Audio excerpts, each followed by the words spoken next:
Okay, welcome everybody. What I want to do today is give you a conceptual introduction to Bayesian inference and data analysis. By conceptual, I mean we're not going to do calculations. My goal is to help you understand the philosophy and an outline of the procedures so you understand the purpose of doing this. And I think if you take one message home from all of this, it is that Bayesian inference is a very humble approach to inference, and it's nothing more than counting assumptions. And I want to show you what that means and how that's connected to scientific models, and that's really all I hope to achieve today. But that will take us 2 hours, I think, and it's still a massive compression because the truth is doing science is very difficult, right? But I hope to have you leave today with something interesting. So this is probably most people's impression of what statistics means, right? A flowchart like this. So you've got some data. Where'd the data come from? Who knows? It fell from the sky. Your supervisor gave it to you. You found it on the internet. Anyway, the data arrives. Statistics, as it's normally taught, begins after the data are produced, right? And then you think about statistics for the first time, and there's some flowchart, and you ask a series of confusing questions, and answer them, and that you end up with some test that you will find in SPSS's menus, and then you will execute this test, and it will tell you what's true. Right? Now, all of this is wrong, of course, and that's not controversial to say, but this is the kind of, let's say, in statistics, statisticians hate this. But this is something that the sciences have generated because it satisfies the demands that scientists have to produce papers. So what I want to do is back out of this and think about what is a philosophy that would help us decide what we should do instead. And that's a complicated problem, and a lot of this is embedded in history. So why do we use these toolboxes of tests? And the reason is because there are lots of legitimate scientific contexts in which they're useful. Workhorse of statistics, these tests that are the workhorses of statistics, largely come out of this Fisherian and Neyman Pearson tradition, which was very much focused on agricultural trials. Large sets of replicates trying to figure out which fertilizer and which wheat variety, which kind of barley you should grow. A lot of this was focused on beer production as well. And so a lot of statistics were worked out, things like the Ttest. The Ttest was invented to test Guinness beer. That's not a lie. So, and in those circumstances, what do you have? You have large numbers of replicate units. You have experimental control. And things like Ttests are really legitimate and powerful tools. Analysis of variance invented here at Rothamsted Agricultural Research Station, one of the longest running, continuously running scientific research stations in the world in Rothamsted, England. And R.A. Fisher, who's a famous biologist and statistician, was president there. And had probably for a single person, the greatest impact on statistical practice. And that came from ANOVA and the Ttest and a lot of those things. But in many other scientific contexts, those tools don't make any sense at all. So here's an example. Actually, I should ask, does someone know what this is? Any guess? You know what it is. It's that one star that moves or planet that moves in a certain way, and then when we move, we see that happen because of it. So this is Mars. And so you're right, this is Mars.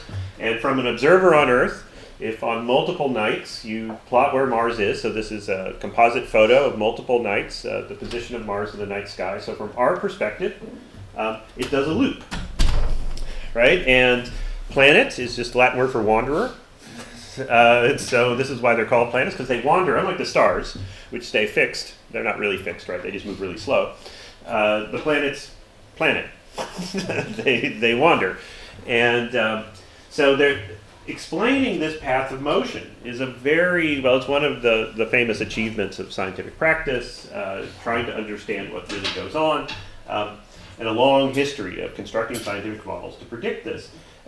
T-tests don't get you anywhere with this, right? What you need is some scientific model which makes predictions about the path of this object in the sky. And to do that, you have to project you need some bigger model, a 3D model of the solar system that you project onto this visual sphere that encases us. And this is a big problem. And if you've studied this at all, you know what the solution is, and it's complicated.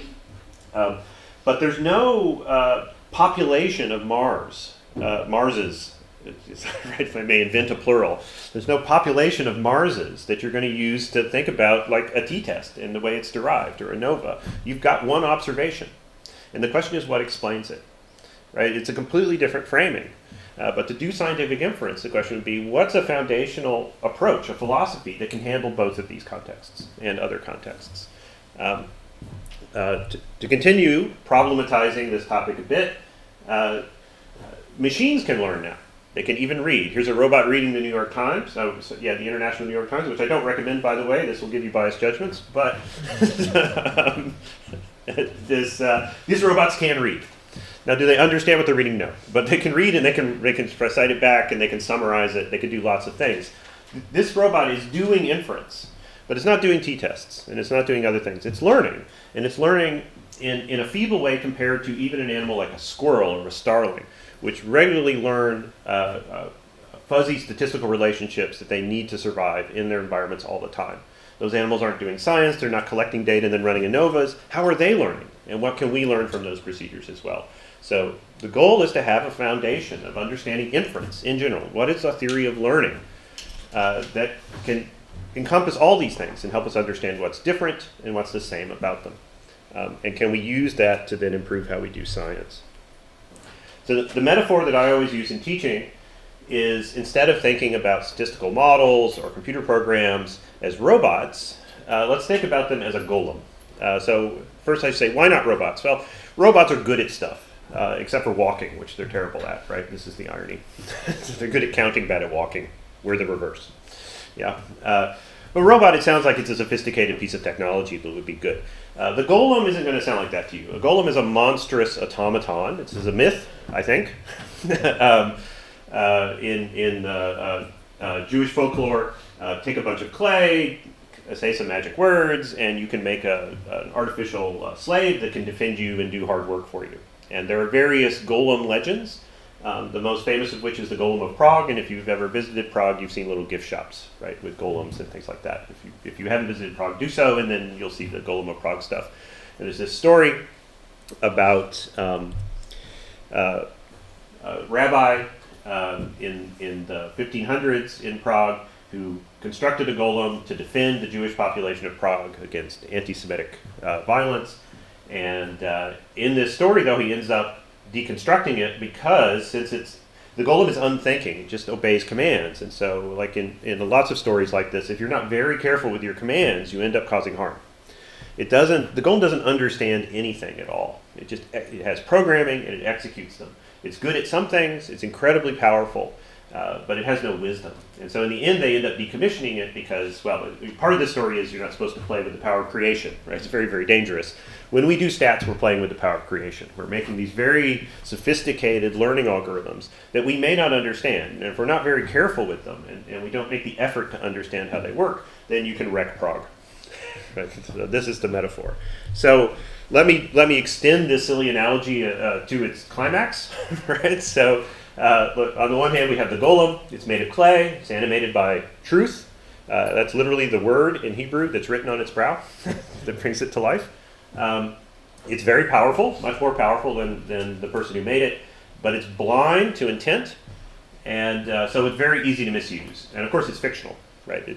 I think it probably never existed, but it's a very compelling story. Statistical models. There's a lot of similarity. They're made of silicon, at least because computers are made of silicon. Right? No, it's a bit weird, but bear with me. It's also animated by truth. We like to know the true causes of things in the world, and we want statistical models to help reveal those causes. We hope they're powerful, and if we're good, they will be. They're also blind to a creator's intent, and so statistical models will behave in ways that are unanticipated. And the better we understand them, the better able we will be to avoid those unintended consequences. So they're easy to misuse. And I don't want to say that models are false. So there's this saying from a famous statistician last century, George Box, that all models are wrong, but some are useful. I don't like this saying very much. And I get that if you're a beginner, it's a very nice saying, right? I worry about that saying because it almost seems like, well, stop criticizing the model because it's unrealistic. But I think we should criticize models because they're unrealistic, right? It's a category error instead. I want to say that their models are not even false. It's a category error to even debate the truth or falsity of a model. They're all false. They're constructions. It's sort of like saying, if I come up to my friend, I go over to his house and he's building a table and he's using the wrong tool to construct the table, like he's trying to nail it together with a screwdriver or something. It isn't that the screwdriver is false. Right? It's just the wrong tool. Models are tools, and it doesn't make sense to say that they're wrong or not. Right? Am I making sense? This is a complicated thing. It's orienting you towards the idea of selecting the right model to help you learn in a way. But they're not false things. They're constructions. They're bits of technology that we build. Hammers are not true or false. Right? Screwdrivers are not true or false. You make a choice to use a different tool at a different time. These are bits of technology. So what is Bayesian stuff then? Bayesian data analysis is Bayesian inference applied to the scientific analysis of data, and it's a very simple and humble approach. All it means is we're going to use probability, which I'll define, this will come, to describe uncertainty, that is our lack of clarity and imprecision. Again, I'll define this in a very crisp way coming up on the slides to come. It's one useful way to think about this is if you know basic binary logic, truth tables, constructions of true and false, Bayesian inference, Bayesian probability theory just extends that to continuous plausibilities. So now things can be they can be plausible instead of just true, right? So you can have something that's 100% plausible, and that's a claim it's true, 50% plausible, and so on. So it's a logical extension. If you extend ordinary binary logic to continuous plausibility, the only thing you can end up with is probability theory. It's the only correct proper extension of it. It's computationally difficult, even though it's very old. Bayesian inference is older than frequentist inference. It goes back to, Gauss. Here in this room, of course, people probably have heard of Gauss. He used to be on German money, right? But then we got this euro money. Now he's gone. I think I'll show the 10 mark note later on in the lecture. Gauss used Bayesian inference to derive linear regression in 1809. Linear regression was originally a Bayesian procedure. It's in his 1809 thing about predicting the return of a comet that got him really famous when he was like 25 years old or something like that. He was kind of smart. And on the continent, German and French mathematicians used probability theory. It wasn't called Bayesian at the time because it was all there was. There was just probability theory to do all kinds of scientific inferences. A lot of it in astronomy, but in other areas as well, ballistics and many other things. And they worked on relatively simple problems because they didn't have computers.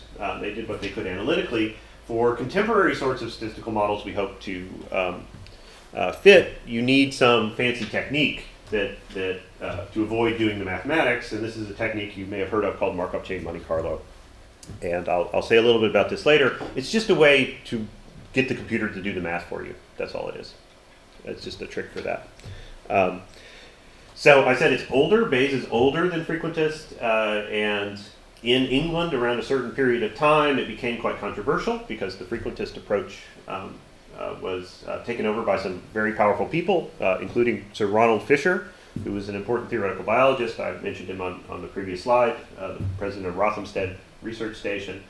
So in one of Fisher's very often cited and highly influential books on how to do statistics, in which he talks about ANOVA and so on, in the preface, all he says about Bayesian analysis is it must be wholly rejected. He doesn't explain why. Now, elsewhere he had explained why he thought it should be wholly rejected, but he just dismisses it sort of out of hand like this. He's also the one responsible, as far as we can tell, for calling it Bayesian.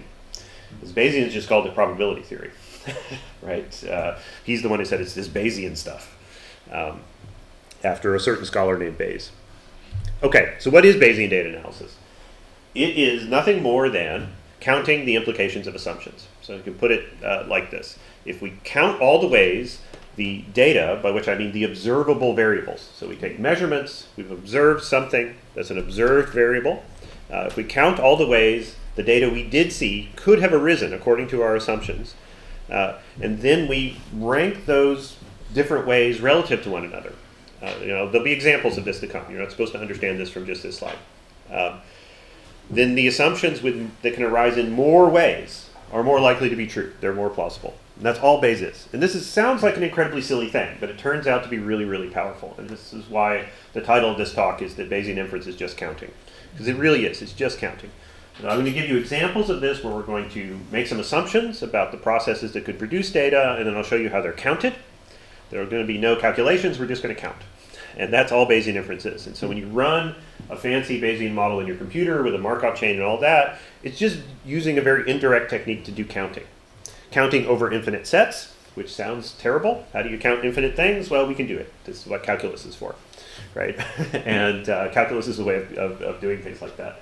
So yeah, so let me say this again, and then we'll go into actually running some examples in a few slides.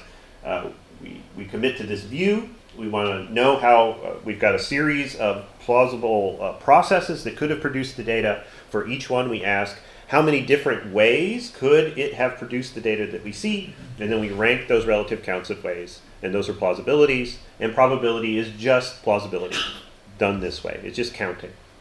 Everybody agrees with that, by the way, even frequentists, that the probability theory is just counting. But there's, there are some differences. So I don't want to say much about the standard frequentist view because I don't want to pick an argument with it. This is, in my opinion, not the important thing. The important problems with statistical practice are not that people aren't Bayesian. Right? I'll get to what I think the important problems are later. But this isn't the big deal. But it's nice to know what the difference is because sometimes it's very hard to be a frequentist and it's very much easier to be a Bayesian and vice versa. So the frequentist view is that probability is defined objectively. It is a limited frequency of an observable variable, right? And you've probably heard this before, yeah? In the Bayesian view, it's not. A frequency and a probability are different things. Even when a probability has the same value as a frequency, that doesn't mean it is a frequency.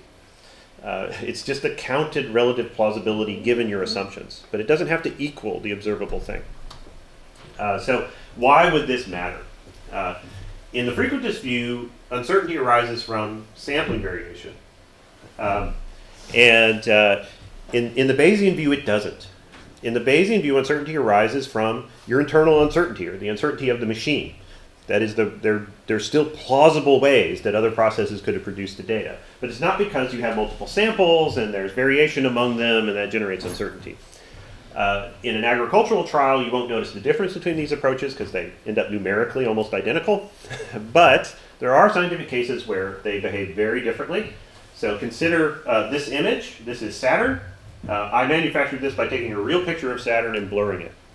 But this is how Galileo, when he looked through one of those early telescopes, saw Saturn. We know this because he's got notebooks where he drew this, and it's basically a blob with two little blobs on the side. And he says, this is this thing, Saturn has blobs on it.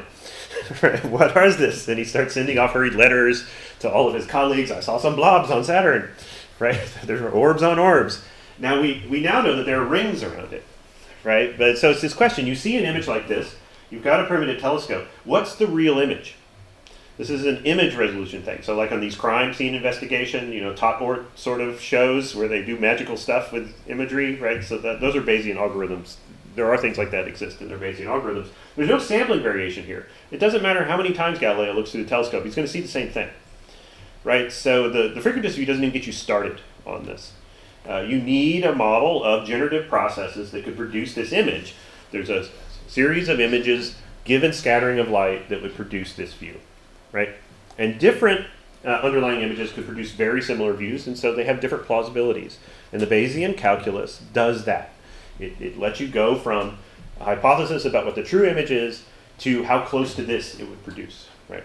How close to this would it get, given some hypothesis, some knowledge about how optics works in this case. Okay. Yeah, so the summary maybe that you can take home, walk out of here with is, in the Bayesian view, probability is always epistemological. Right? It's not an objective fact about the world. It's the internal uncertainty of the machine. So it doesn't depend upon sampling variation. It's in the machine or in the golem. Yeah. So at the bottom of this slide, thinking about coin flips. So we often say that coin flips are random. You flip a coin, it's random whether heads or tails lands up. That's a fine description. I'm not going to complain about that. But the coin is not random. The physics are perfectly deterministic. There's no debate about that. Right? A physicist will tell you, well, there's a system. It's got high angular momentum. but it's chaotic in the sense that the quality of measurement you would need at the initial flick is you would have to have incredibly precise measurements to be able to predict what happens. And so it's practically impossible to predict, yeah, a coin flip. That's all it means. But it's not an inherently random process. We have physical models that tell us why we can't predict the coin flip. It's a deterministic system. Does that make sense? Hopefully I'm blowing your minds a little bit here. Right, so one way to say this is the coin's not random, we are. Right, and we're ignorant of that initial state and the angular velocity and all the other things you would need to plug into the physics model to know whether heads or tails comes up. But the coin's not random at all. The randomness describes our uncertainty. And Bayes takes that view on and applies it to everything. Because it's true, the world is deterministic by almost all scientific models. Yeah, there are these debates in quantum physics about whether God plays with dice, right? But there's no experimental result in physics which is not consistent with a deterministic universe. And so, but we don't live in the quantum scale, right? And so we're not worried about that. We're social scientists, I think all of us, yeah. And so this description of uncertainty being in you is accurate for the sort of work that we do. Does this make some sense? You all seem to be following me, yeah? You're nodding at least, which is encouraging. I appreciate it.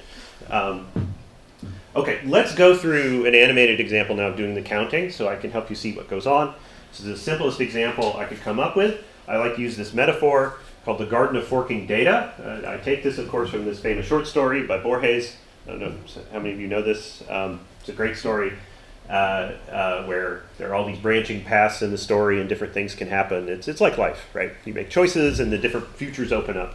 And you can think about life as a series of branching destinies right, that are contingent upon your past choices. And data analysis is a bit like that. In Bayesian data analysis, we're mapping out all those branching possibilities, given some assumed truth, and that's what we're going to count. We're going to count all these paths that could lead to the event we have realized.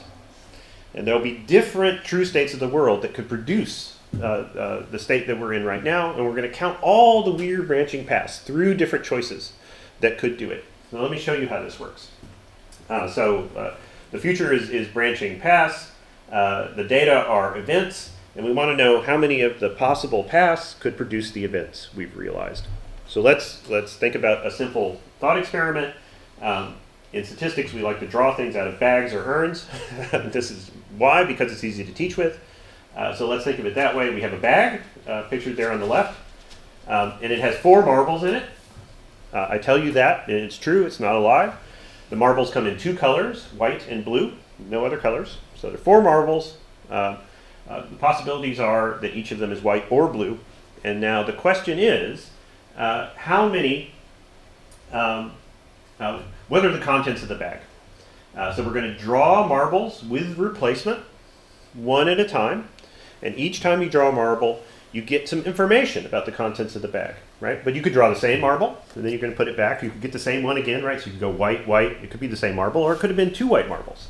And you have to deal with all the possible branching paths, given the true state of the bag that could produce this. So we're going to draw this out now. And this is all Bayesian inference is. So the hypotheses, the conjectures about what's in the bag, we can list them exhaustively because there's only 4 marbles. They could all be white, 1 could be blue, 2 could be blue, 3 could be blue, or they could all be blue. Agreed?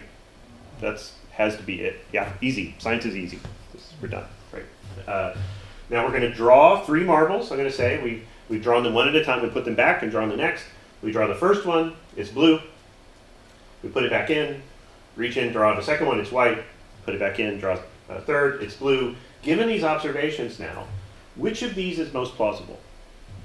And we can figure this out using Bayesian inference, right? That's what we're going to do, using probability theory. So here's what we do. We're going to make the Garden of Forking Data, as I call it. We're going to think about the first marble draw from the bag. 4 things could have happened on that first draw, assuming that the bag contains 1 blue and 3 white. We're just going to assume that for the second. It's not that we're claiming it's true. We're going to say, if that were the state of the bag, what could have happened on the first draw? There are 4 paths into the Garden of Data from that initial pull. 1 is blue and 3 are white. Right? These are different paths because there's 3 different white marbles. They all look the same to you. They're just a white marble. But they're actually different marbles. They're special snowflakes, every single one of them. Yeah?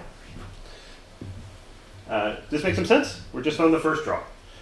Now we grow the garden because each of those things that could have happened, on the second draw, there are 4 things that could happen on top of it. This is the garden of forking data. These are the paths into the future, right? So if the first one had been blue, then the second draw is not contingent on it because we put the marble back. Right, so we could have drawn it again, in which case we get blue a second time, or we could get one of the 3 white marbles. The same for all the other events that could have happened because these are independent draws of the marble. If they weren't independent, the garden would look different, right? Say we didn't put the marble back, then you shrink these, the gardens would paths would get narrower and narrower as we went. Does that make some sense though? But you're just drawing out all the possibilities.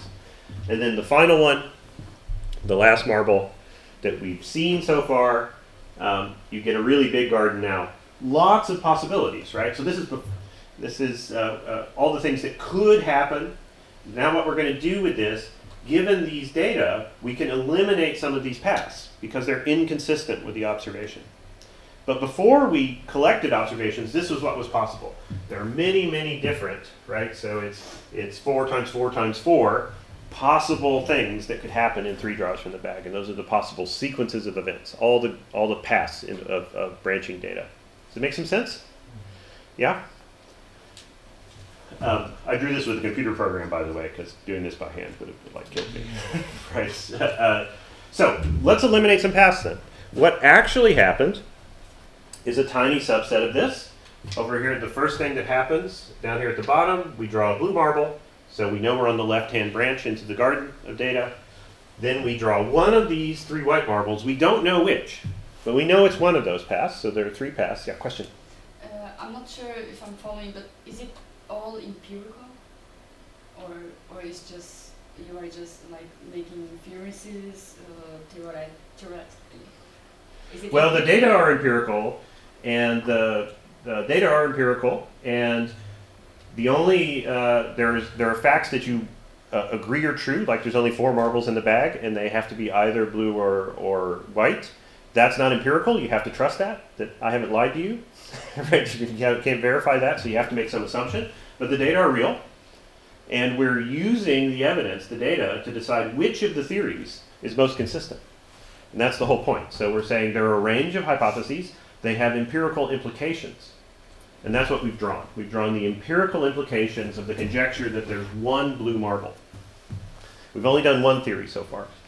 And what we found is that there are 3 different ways that you could observe this fact, that we get a blue, a white, and a blue marble, if this were the true state of the bag. If the bag has one blue marble in it, there are 3 ways we could have seen this data. And we're going to compare this to the other possibilities in a second, and then maybe that'll help your query.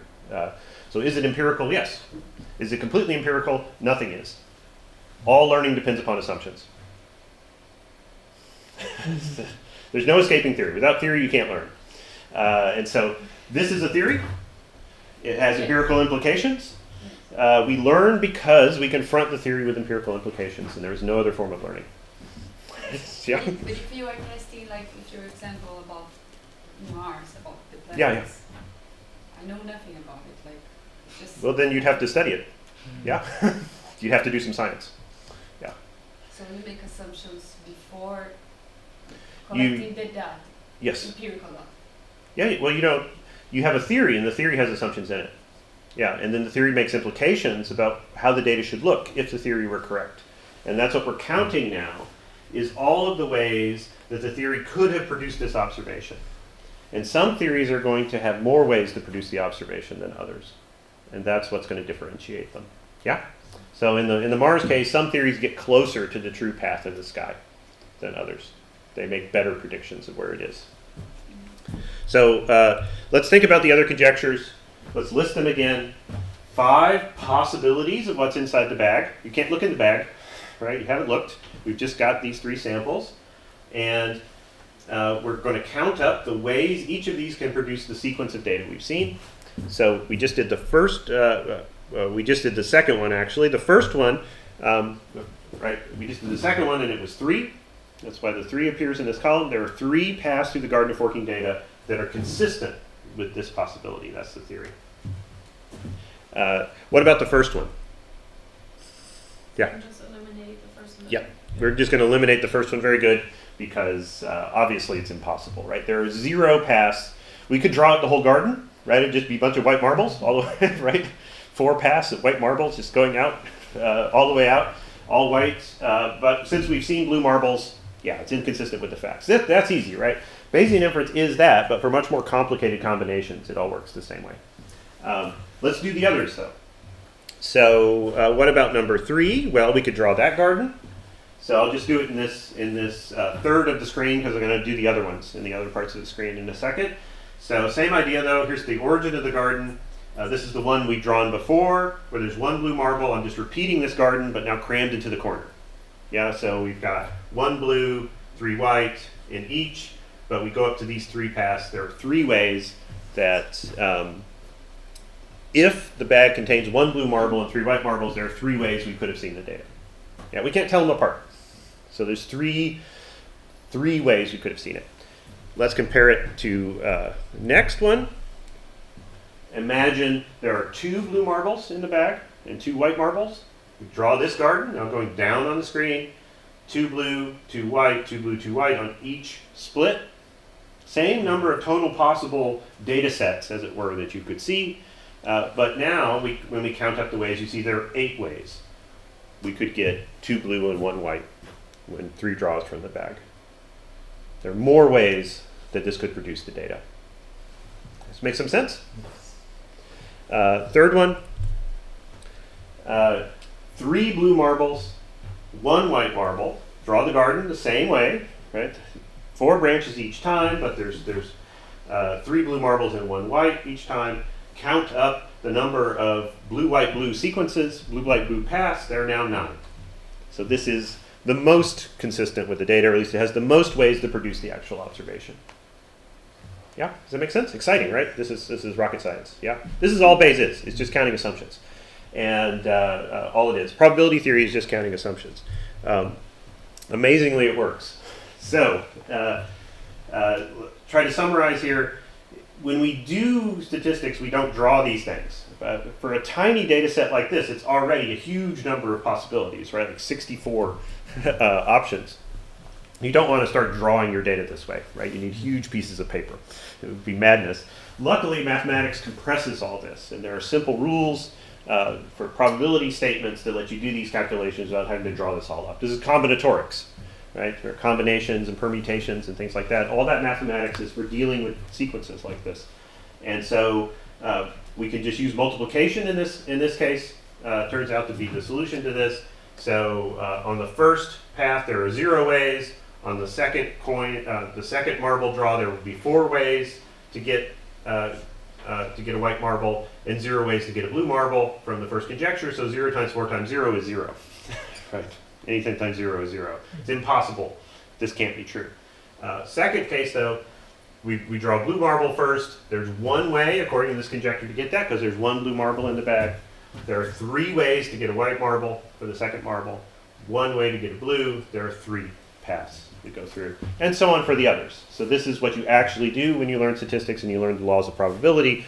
You learn this product rule, and the product rule comes from this kind of counting. It's just from counting. Good? You don't have to understand every detail of this right now. I just want to show you there's a conceptual link, and that all the laws of probability are really just about counting sets. So this is where we get the 0, 3, 8, 9, and I didn't show you the all blue, but I'm sure you can intuit it's also 0 because there's a white marble. Yeah? Okay. In this view, if you get more data, you can just update, right? So there's not some frozen stage where you have to make the inference. Now more data can come in a stream, like it does for a squirrel foraging on the lawn or whatever, right? And it updates its beliefs. That's how learning works in organisms and robots. We hope in robots. So now we've gotten those counts that I showed, these what I call here on this slide the previous counts. Now we draw a 4th marble, and it turns out to be blue, and I ask you to update. You don't have to do it all over again. You can just multiply, right? Because it doesn't. You don't have to start over again at the beginning. You can just take the previous counts and multiply them by the number of ways you could have gotten a blue marble, given each conjecture. So. Obviously, the all white and all blue, we can just ignore those, right? But it's useful to think about this first column where we write down the number of ways you could have drawn a blue marble. There's 0, 1, 2, 3, and 4, which is just the number of blue marbles in each conjecture. Yeah? And then we multiply those by the previous counts, and that's updating, gives you the new counts. Because it's branching, it's multiplication because you've got these branches in the tree. So it's 0, 3, 16, 27 now, and 0. Most plausible is the bag with 3 blue and 1 white. Yeah. But you look at these numbers and you're like, well, what do these numbers mean to me? What's 3 mean? What's 16 mean? Doesn't mean anything. The only thing that matters is their relative size.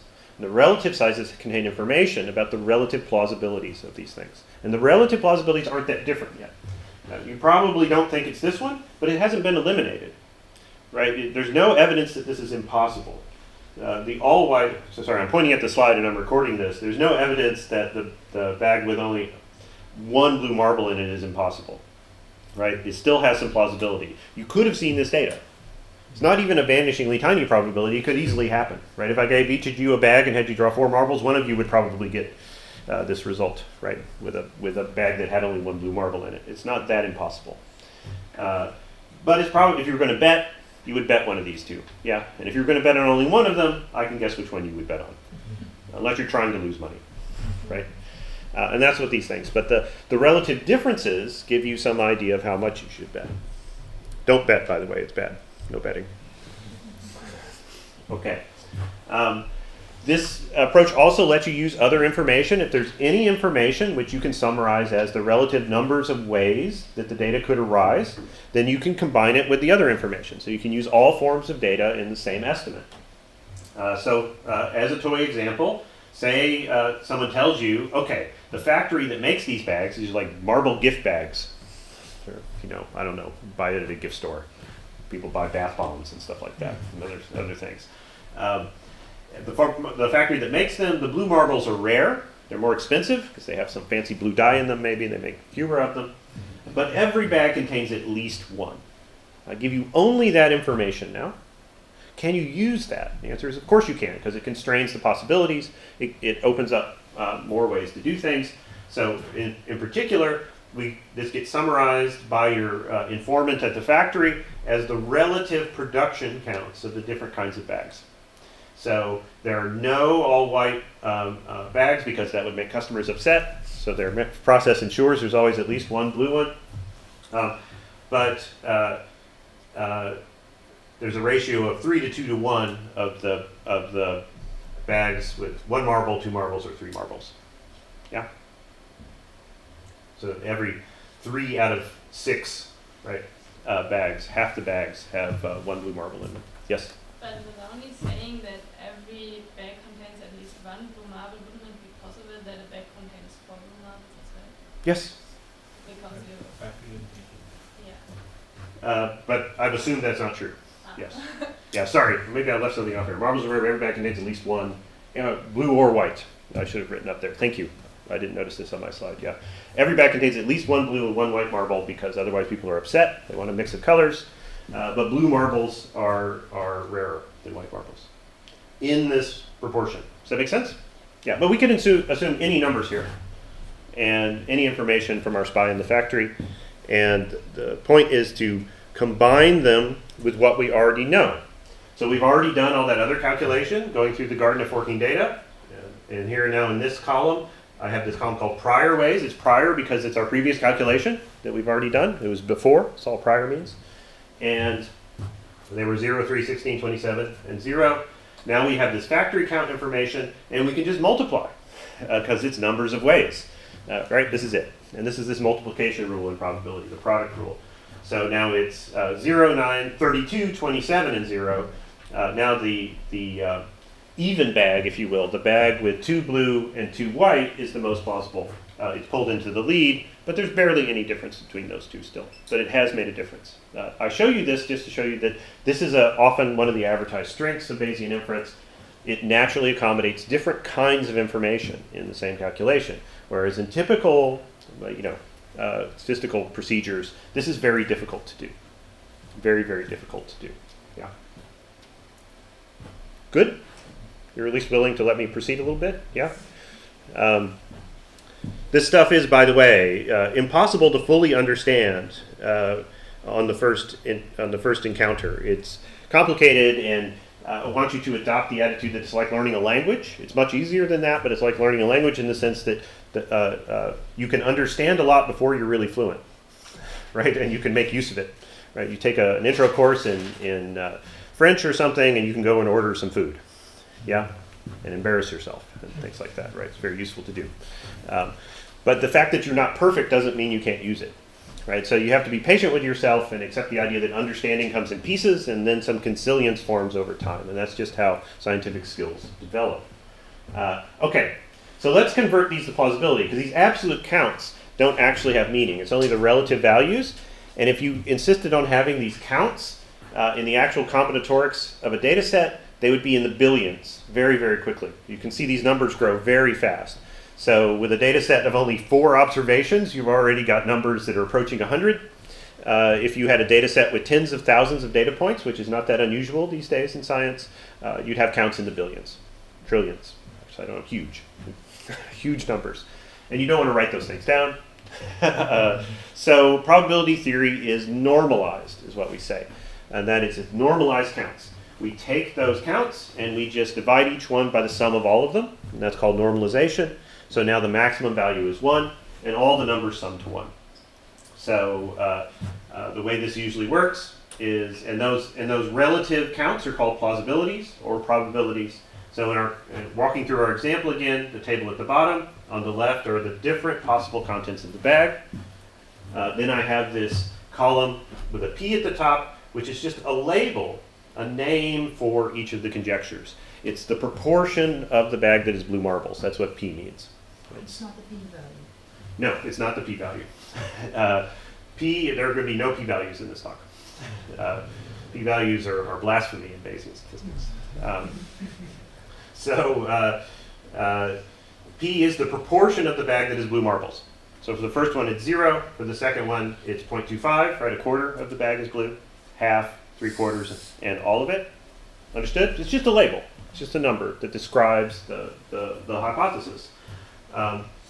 And then there are counts that we've gotten, right? Ways to produce the data. This is just from the prior counts from the beginning of the example. If we sum up this column, the ways to produce data column, and divide each number by that sum, we'll have these numbers on the far right, these plausibilities. And those are probabilities. Probabilities are just normalized counts of the ways the data could happen according to each theory. Yeah. Now the way in statistics you would usually frame this is that P is a parameter that we'd like to estimate what proportion of the bag is blue marbles. There's a range of possibilities. It could be, that's an assumption that we build into the analysis, the bounds on that number. What values could it theoretically take? And then we use the data to estimate that value. So we're estimating P, the proportion of the bag that's blue. That's the usual way statistics is phrased. But you just have a range of conjectures. It could be an infinite number of conjectures, because you could entertain every value of P between 0 and 1 continuously. That's impossible with a bag that only has 4 marbles in it, though. Right? But if it was an infinite bag of marbles, right, and you reached in and pulled out things, then the proportion of blue marble, I know it's impossible, the infinite bag, but in math it's very easy.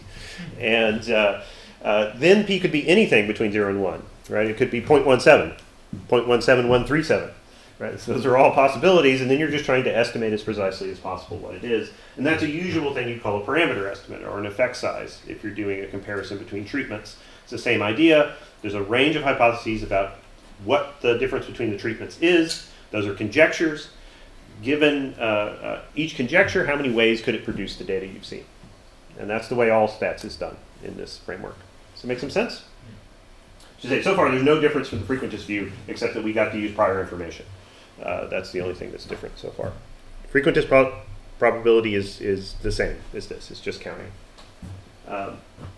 Okay, so in R, how many of you have used R at all? Yeah, all of you. Super, fantastic. Yeah, it's the world's best calculator, right? Do all kinds of stuff with it. And if you want to do this kind of calculation in R, you can just make a variable called ways and give it a list, 3, 8, 9. I left off the zeros because we know what's going to happen there. Yeah, but you could put them in. It won't make any difference. You then divide ways by the sum of ways, which I showed the code at the bottom here. You can do weird stuff like this in R, and that converts it to probabilities, and then you get the probabilities here. Does that make sense? Most of the time, the probability functions in R are continuously renormalizing so that you stay in this probability space. That's what probability functions do, so that we don't get these exploding counts. Yeah? All right. So let me try to summarize this a little bit. Plausibility is labeled probability in applied probability, at least. It's just a set of non-negative real numbers that sum to 1.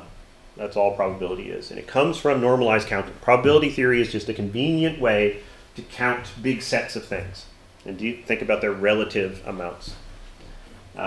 It's just shortcuts for counting. And that's why at the start of this, I asserted that Bayesian inference is just counting. That's all it is. But it's counting really complicated spaces. And we need computers to do it. Because people are bad at counting, computers are good at it. People are good at walking, computers are really bad at it. Right? If you can make a robot walk upstairs, you win an award. Right? Meanwhile, babies that are 1 year old can walk upstairs. Right? It's a nice symbiotic relationship between us and computers. Yeah. So they're good at things that we're not. That's why we made them. Right? It's no accident that they're good at things we're not. That's why we built them to be good at. Yeah. Does this make some sense? It just has to make some sense. Question? Yes, I'm still wondering about the empirical side of it. Let's say, for example, the possible composition is 4 children. One of them help, and then 2 of them don't help, and then 3 of them help, blah, blah, blah. Yeah. And then I don't wait for the action of helping, so I just calculate these possibilities without the events, okay? Is it correct? No. You've got the data. And now you're asking what the calculation is. What it means is, having seen the data now, how many children helped, what proportion of children help in the population? Yeah, so it's like you've got some bag of children, right? In this metaphor, there's a bag of children. Some number of them are helpers, and some number of them are nasty. And you draw a child out, and you observe their behavior. You write that down. We've observed 3 kids. One of them, the first one helped, the second one didn't, and then the third one helped. And now we're going to estimate the proportion of children in the bag who are helpers. So this is after the experiment? Yes, of course. We're doing statistics on the data. Okay. But you can draw out, we'll get to this later, you can plan the experiment using the theory. In fact, you should, because you want to know if the experiment can discriminate what's actually going on. So this is how you decide how many children you need to draw out of the bag. Okay. Yeah, does that make sense? Yes. Yeah. Okay. It's a good question. That's a good question. So, good. Other questions? All right. Yeah. Okay. Building a model. So let's think about this in a constructive way, and I'll give you another animated example of how this works that looks more like the way a conventional statistical analysis, right? Because we don't draw gardens of forking data. There's in applied statistics, there's this narrative that we use most of the time, but not always. The first part of this is we design a model. That's a story of how the data could arise. Maybe we don't have the data yet, but we anticipate its form. We know the possibilities, right? We've asserted that kids are either helping or unhelping, or that marbles come in blue and white. Maybe we haven't done the experiment yet, but we know the structure of it. We know what the data will look like. Maybe we already have the data. Maybe we downloaded it. Our colleague gave it to us. Right? Somebody quit and handed us their PhD dissertation, whatever, right? These things happen. And now we're going to analyze the data and get a publication. And so the first thing is to use your scientific knowledge of the topic, of the discipline, to tell a story about how the data could arise. And there'll be multiple stories, and the question is to use the data to distinguish among them. And that data story helps you design the statistical model. The statistical model should embody the assumptions of the data generating process. What's the causal hypothesis for how these data get produced? Yeah, that sounds fine in the abstract. In specific examples, you have to think hard, and you have to know your scientific discipline. So this is often why statisticians are not very useful for scientists. I may say that.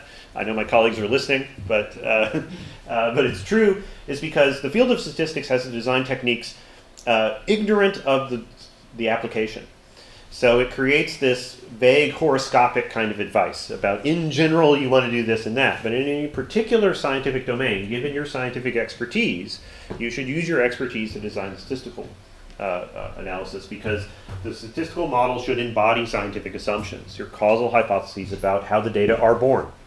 And that's why we call these things data-generated models, or I like to say a data story. You want me to tell me a story about how these marbles came to be. And you'd say, well, there was a bag. This weird guy came in, and he gave us a bag, and he said, there's some blue marbles and white marbles in this bag.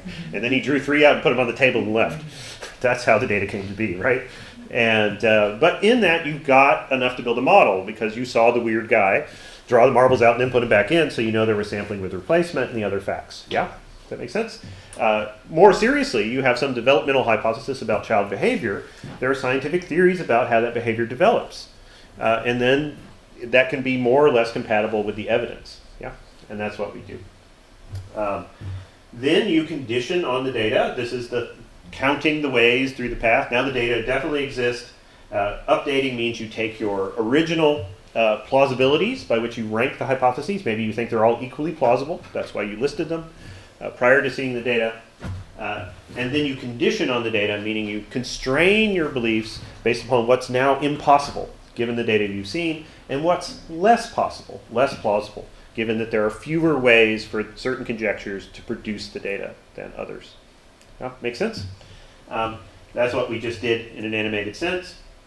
And then you evaluate the model, which we have not done yet, but you critique it. You think, okay, there's a certain conjecture that's most consistent with the data, but it's still pretty terrible. We're still not predicting the events very well. We still don't understand why some kids help and some kids don't. What additional scientific assumptions do we need to validate, make, and then test with data to make better predictions about how kids develop? Yeah. There's nothing in the blue marble example to be better, but in real science there typically is. So the best model may still be terrible, and that's why this third stage is necessary, right? This is the Golem of Prague, remember, right? It's still a golem, and it's not false or true. It's just a good tool or not. And this evaluation stage is when you realize that hammering a table together with a screwdriver is a bad idea, right? And then you try to find another tool. And models can fail in really spectacular ways. Bayesian updating won't tell you that. It'll just update. It takes the model as given and tells you the number of ways that model could produce the data, but it won't evaluate on its own whether it's good or not. That's up to you as a scientist. Yeah. So you have to step out of the mathematics at some point and do criticism. Let's do another example that's closer to the sort of estimation problems you might see. Let's think about a globe. Sometimes when I teach this, I have this in my office. If any of you ever visit me in my office, you'll see this inflatable globe in my office. I use this for teaching, and I throw it at audiences. So no one has ever been injured, I assure you. And so I have this inflatable globe, and I throw it into the audience, and someone panics usually, and it bounces off their head, and then the person behind them catches it. And then I say, okay, you holding the globe, tell me where your right index finger is. Is it over water or over land? And they'll say, nervously, like, what do I win? And I say, nothing. Throw it at somebody else. And we throw it around, counting water, land, water, water, water, land, however, for some number of times. In this example, 9 times. 9 tosses into the audience. First one, there was a water, then a land, 3 waters, a land, a water, land, water. We stop and we say, okay, let's write that down. That's data. It's data, and we're going to use that data now to estimate the proportion of the globe that's covered in water. Yeah? Now, you may know the answer to this question. What proportion of the Earth is covered in water? Notice we're asking the question, what proportion of this globe is covered in water? And it's not the same question, but that's part of the lesson, is this is how measurement works, right?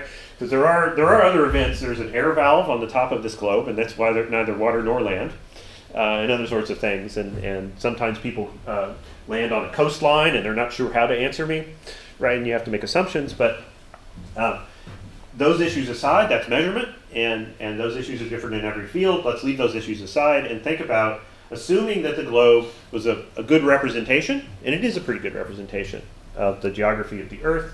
How should we construct a statistical estimate from this sequence of data for the proportion of the globe covered in water? Do any of you know the true proportion? 70%. Yep, that's right. It's almost exactly, a little over 70%. We'll say 70. Yeah, it's about 70% water. This is mostly a water world, right? Viewed from space, there's a whole half of the globe, the Pacific Ocean, which is almost entirely water. Yeah, and so let's go through that 3-part sequence, construction sequence that I had on 2 slides ago, and think about how we construct an analysis from this. Okay, you with me? This is the mission. So the first stage is to design. We're going to tell the data story. The data story was, again, weird guy comes in, throws a globe in the audience, right? And you can tell this data story, and from that you get facts that help you design the statistical model. Relevant facts in this case, the different samples are independent, or at least approximately independent of one another. When you throw it to somebody else, the thing spins chaotically. It's caught in some awkward way. It bounces off a couple of people, gets caught. There's not correlated samples, right? You don't get water, water, water, water because the first one's water. They're mixed up. And then the probability, assuming some true proportion of water P, again I'm using P just to mean a proportion, you toss the globe, then the chance any individual toss comes up water is that value. Yeah, that's an assumption about how the tossing process works. I'll say it again. Assuming there is some true proportion of water, we don't know it yet, but we're going to label it P for proportion. When anybody catches the globe, the chance that their index finger is over water is P on any individual trial. So now we're going to have a sequence, and this will let us say what the probability of the whole sequence is. Does it make some sense? And you've done stats problems like this. Yes? My issue is you would have an infinite number of conjectures. Yes. The probability is very good. So how do you deal with that? I will show you. Indeed, we will have an infinite number of conjectures, and it turns out that's no harder than a finite number of conjectures, because math. I'll show you how we do this. There's an infinite number of possibilities, right? And we can rank them all. This is what's great. Your computer can do this no problem. This is what calculus is for. You have an infinite set, but you can still rank all of its members. We're going to do calculus, but you're not even going to notice. It'll happen, and you'll be like, wow, I just did calculus. And you'll feel fresh for the rest of the day. Yeah. Good? But that's a great question, because this is the trick that always... But actually, infinite sets are often easier in mathematics than finite sets. There's lots of awkward stuff that comes from finite sets. And I won't go down that road of discourse, but there's lots of fun things about that. Okay, so this leads us in our data story. You toss the globe. There's a probability P of water and a probability 1 minus P of land, and there are no other events. That's an assumption. We're asserting that, but probably we have consensus on that. We might debate these assumptions later. And each toss is therefore assumed to be independent. You could make a model where they're not independent. And this is called the serial autocorrelation model. Serial autocorrelation model, where adjacent tosses have some additional similarity. And we make models like that all the time, but this is supposed to be a simple example, so we'll leave stuff like that out. Now, you can translate this data story into a series of probability statements, which are just ways to count the pass through the garden of forking data. That's all, for an infinite number of conjectures, right? This is like a bag, and there's an infinite number of things possibilities it contains, but the steps are the same. It's just there's a mathematical procedure for compressing all that, and it's called probability theory, and the laws of probability, right? And we're not going to go into the details of that for this, but I think Robert sent you a link to my book, a PDF to my book, and so this is chapter 2, I think, of the book, and I go through and I show you the R code to do this stuff in there and how all the construction works. But I'm going to leave it out of the lecture because the concept is what really matters. I want you to come away with some conceptual understanding of what's going on. Okay. So Bayesian updating now is the conditioning part. This is the counting part that I showed you for the bags of marbles. It's often called Bayesian updating. It's updating because you've got some initial set of plausibilities. The machine needs some initial information state about how plausible the different conjectures are. You can make them all equally plausible, or you could have pre-existing scientific knowledge that some of them are silly.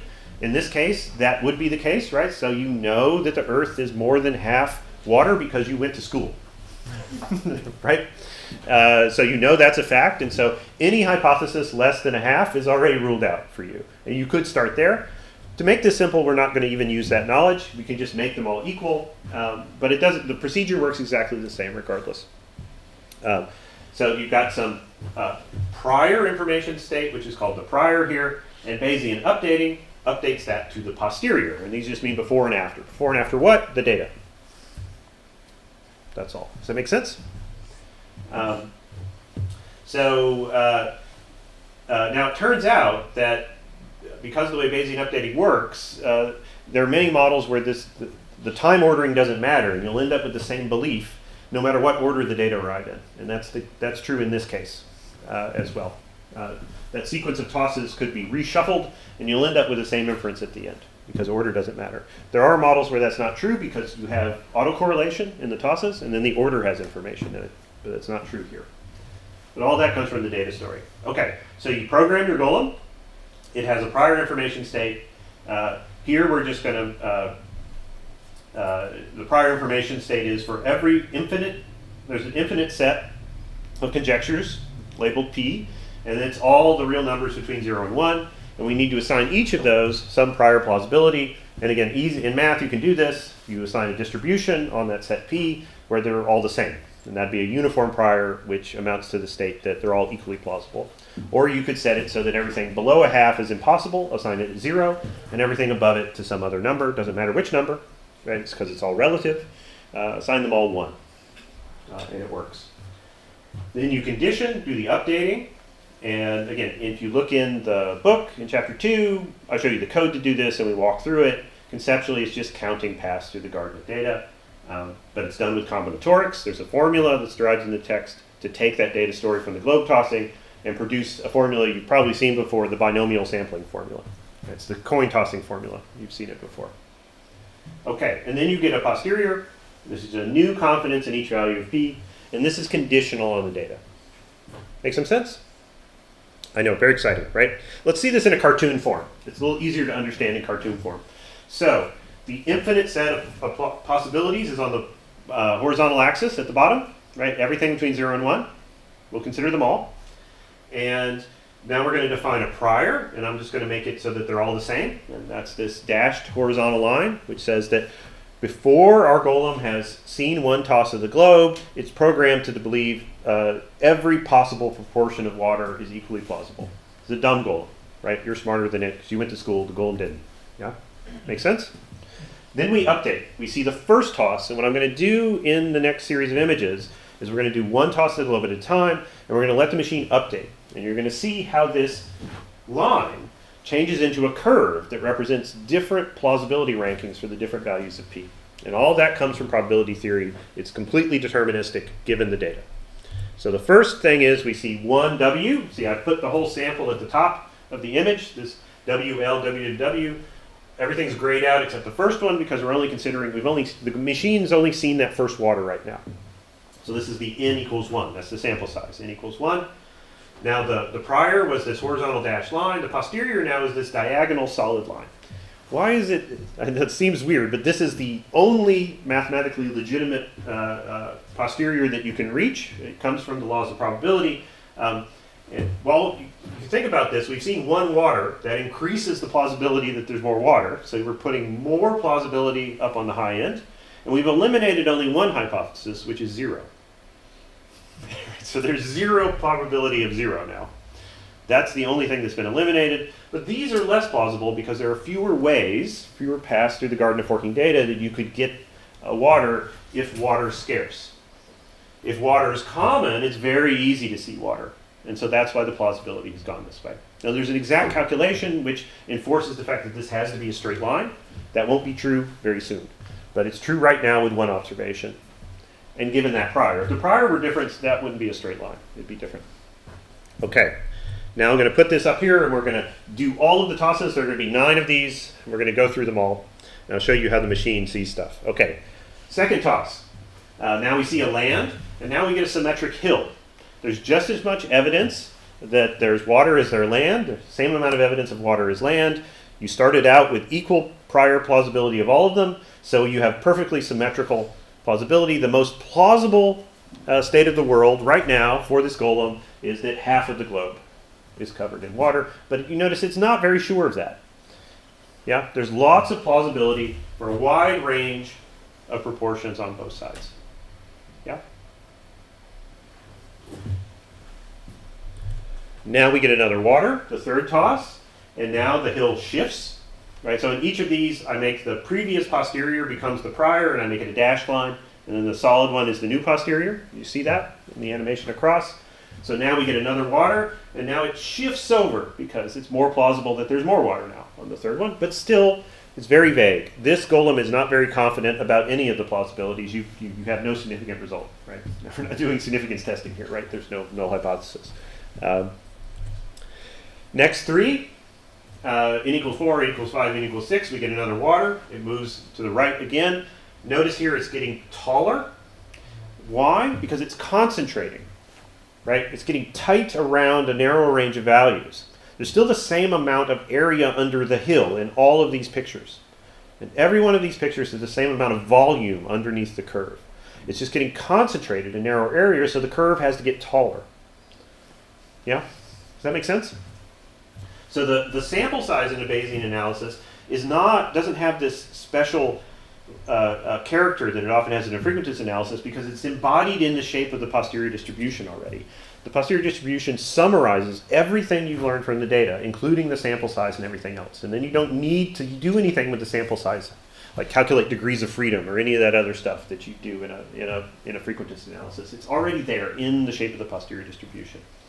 And then with 5, we see another water, again, shifts up and to the right. But then on the 6th sample, we get another land, and then, we get a course correction, right? Jerk to the left again. Yeah? In a very specific way. Last 3, I think you've got the theme, right? You know how this works. In the last 3, what you'll notice is the same jiggling is going on, but the jiggles are getting smaller and smaller because each new observation contributes relatively less information. Yeah? The machine is getting more and more sure about what's going on, and so it's not as influenced by each individual data point anymore. And this is the sample size effect that you're familiar with in many statistical procedures. So by n equals 9, there's still a lot of vagueness, right? You need more data before you can publish this. But it's clustering around higher values. Or 0.7 is somewhere around, I'm touching my slide. People won't be able to watch this later, but I'm touching about 0.7. There's lots of plausibility there. There's a homework problem I often assign when I teach this class for credit, where they take this example and then they see how many tosses of the globe you need to get it to narrowly contract around the true value. And the answer is pretty big, actually, but it depends upon how much precision you need. Yeah. I mean, we didn't really know the proportion of the Earth that was covered in water until we had satellites, right? It's a pretty hard problem to get it exactly right. But you can get close to 0.7 with a small amount of data. Okay, that's the conditioning step. A quick run to summarize that. In this particular case, the order of the data are irrelevant. We could have done the presentation to the machine of the W's and L's in any order. We'd end up with the same final picture at the end. But that's only because the data story that we told assumes that the tosses are independent of one another. I've said this before, but that's an assumption we make. The other thing I want you to draw away from this is this dance with the dashed lines and the solid lines. Every posterior becomes the prior for the next observation. Right? Now you don't have to, when you do a Bayesian data analysis, you don't present the data one observation at a time to the model, you just dump it all in and the machine does it all. But you could present them one at a time and it works. An important realization from this is there is no minimum sample size required for a Bayesian analysis.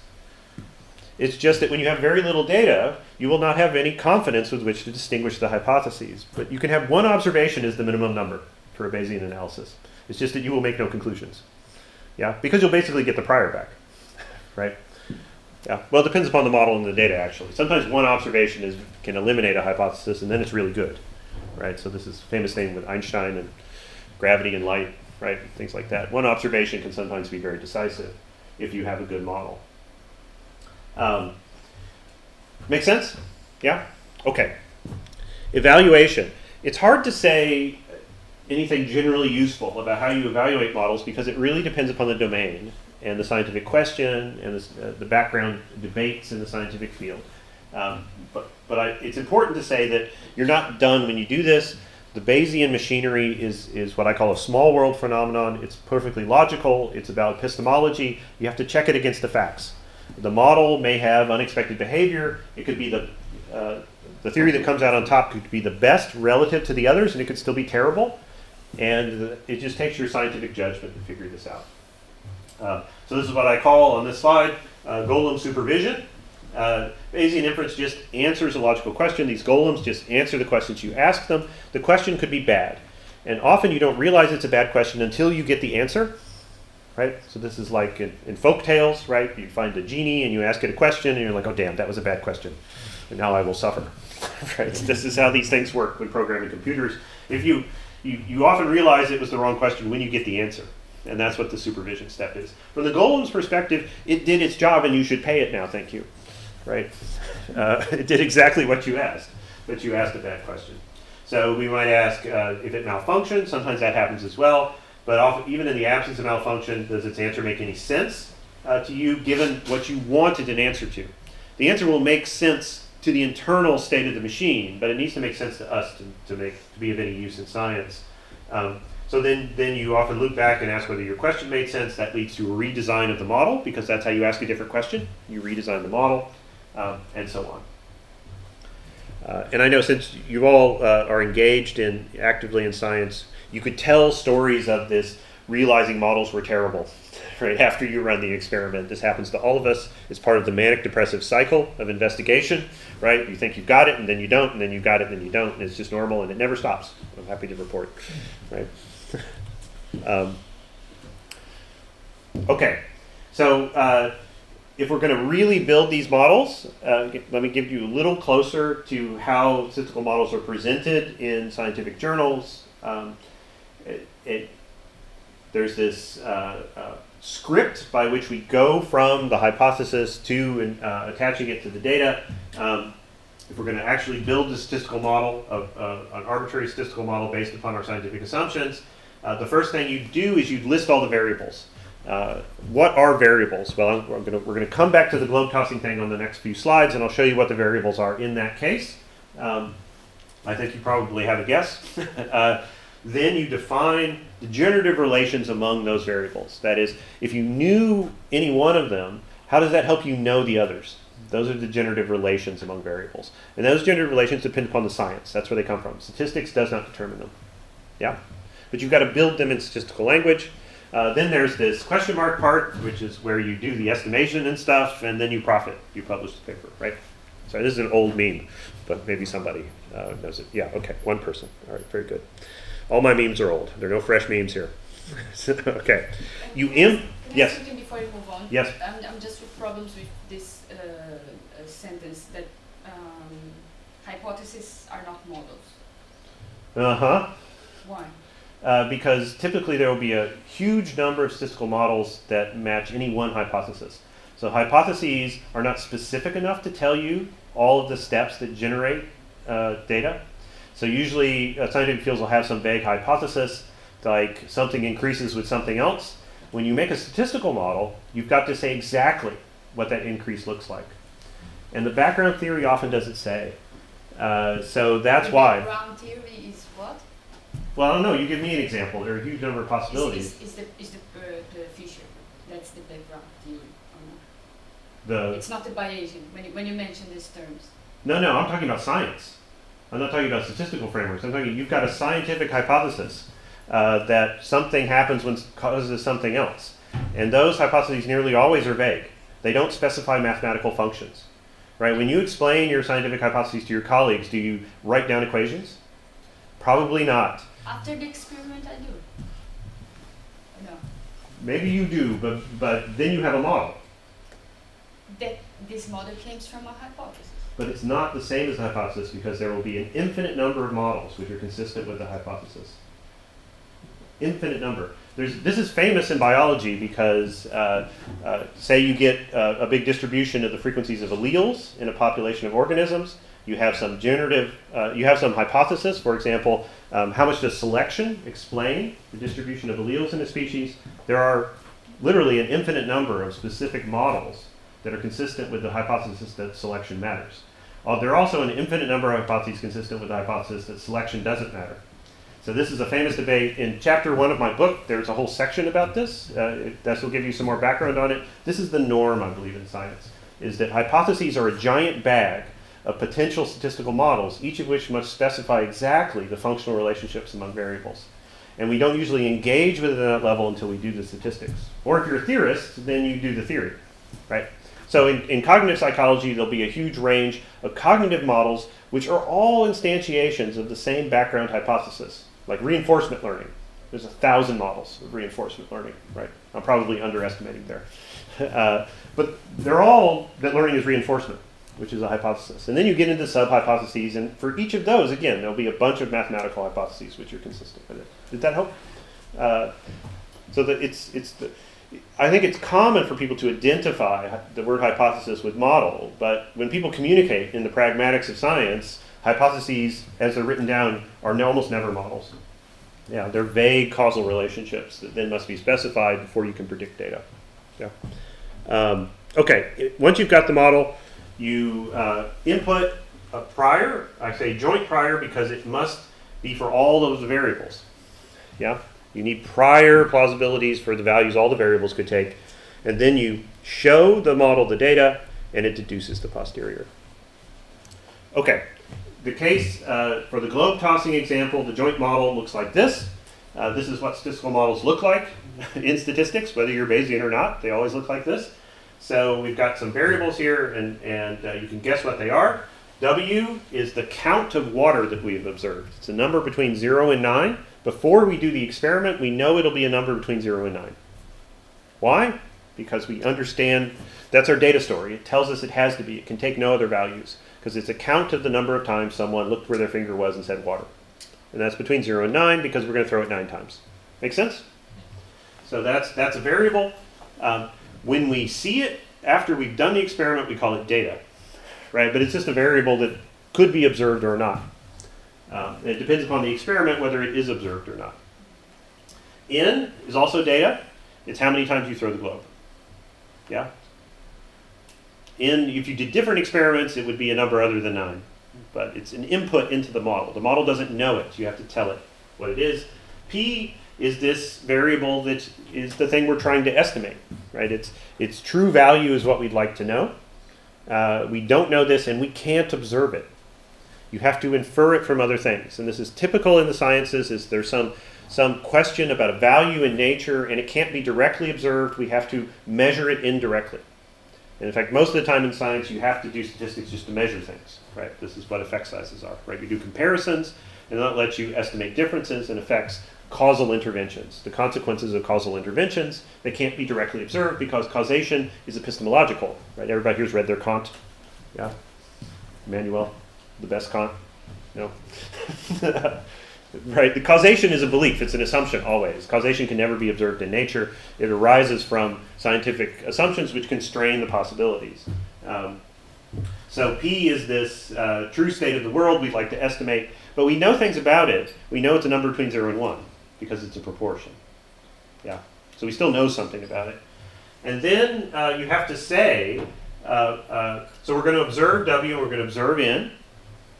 We're not going to observe P, so we need to assign the machine some initial plausibilities. These are the conjectures, the possible contents of the bag, and in this case, we make it uniform between 0 and 1.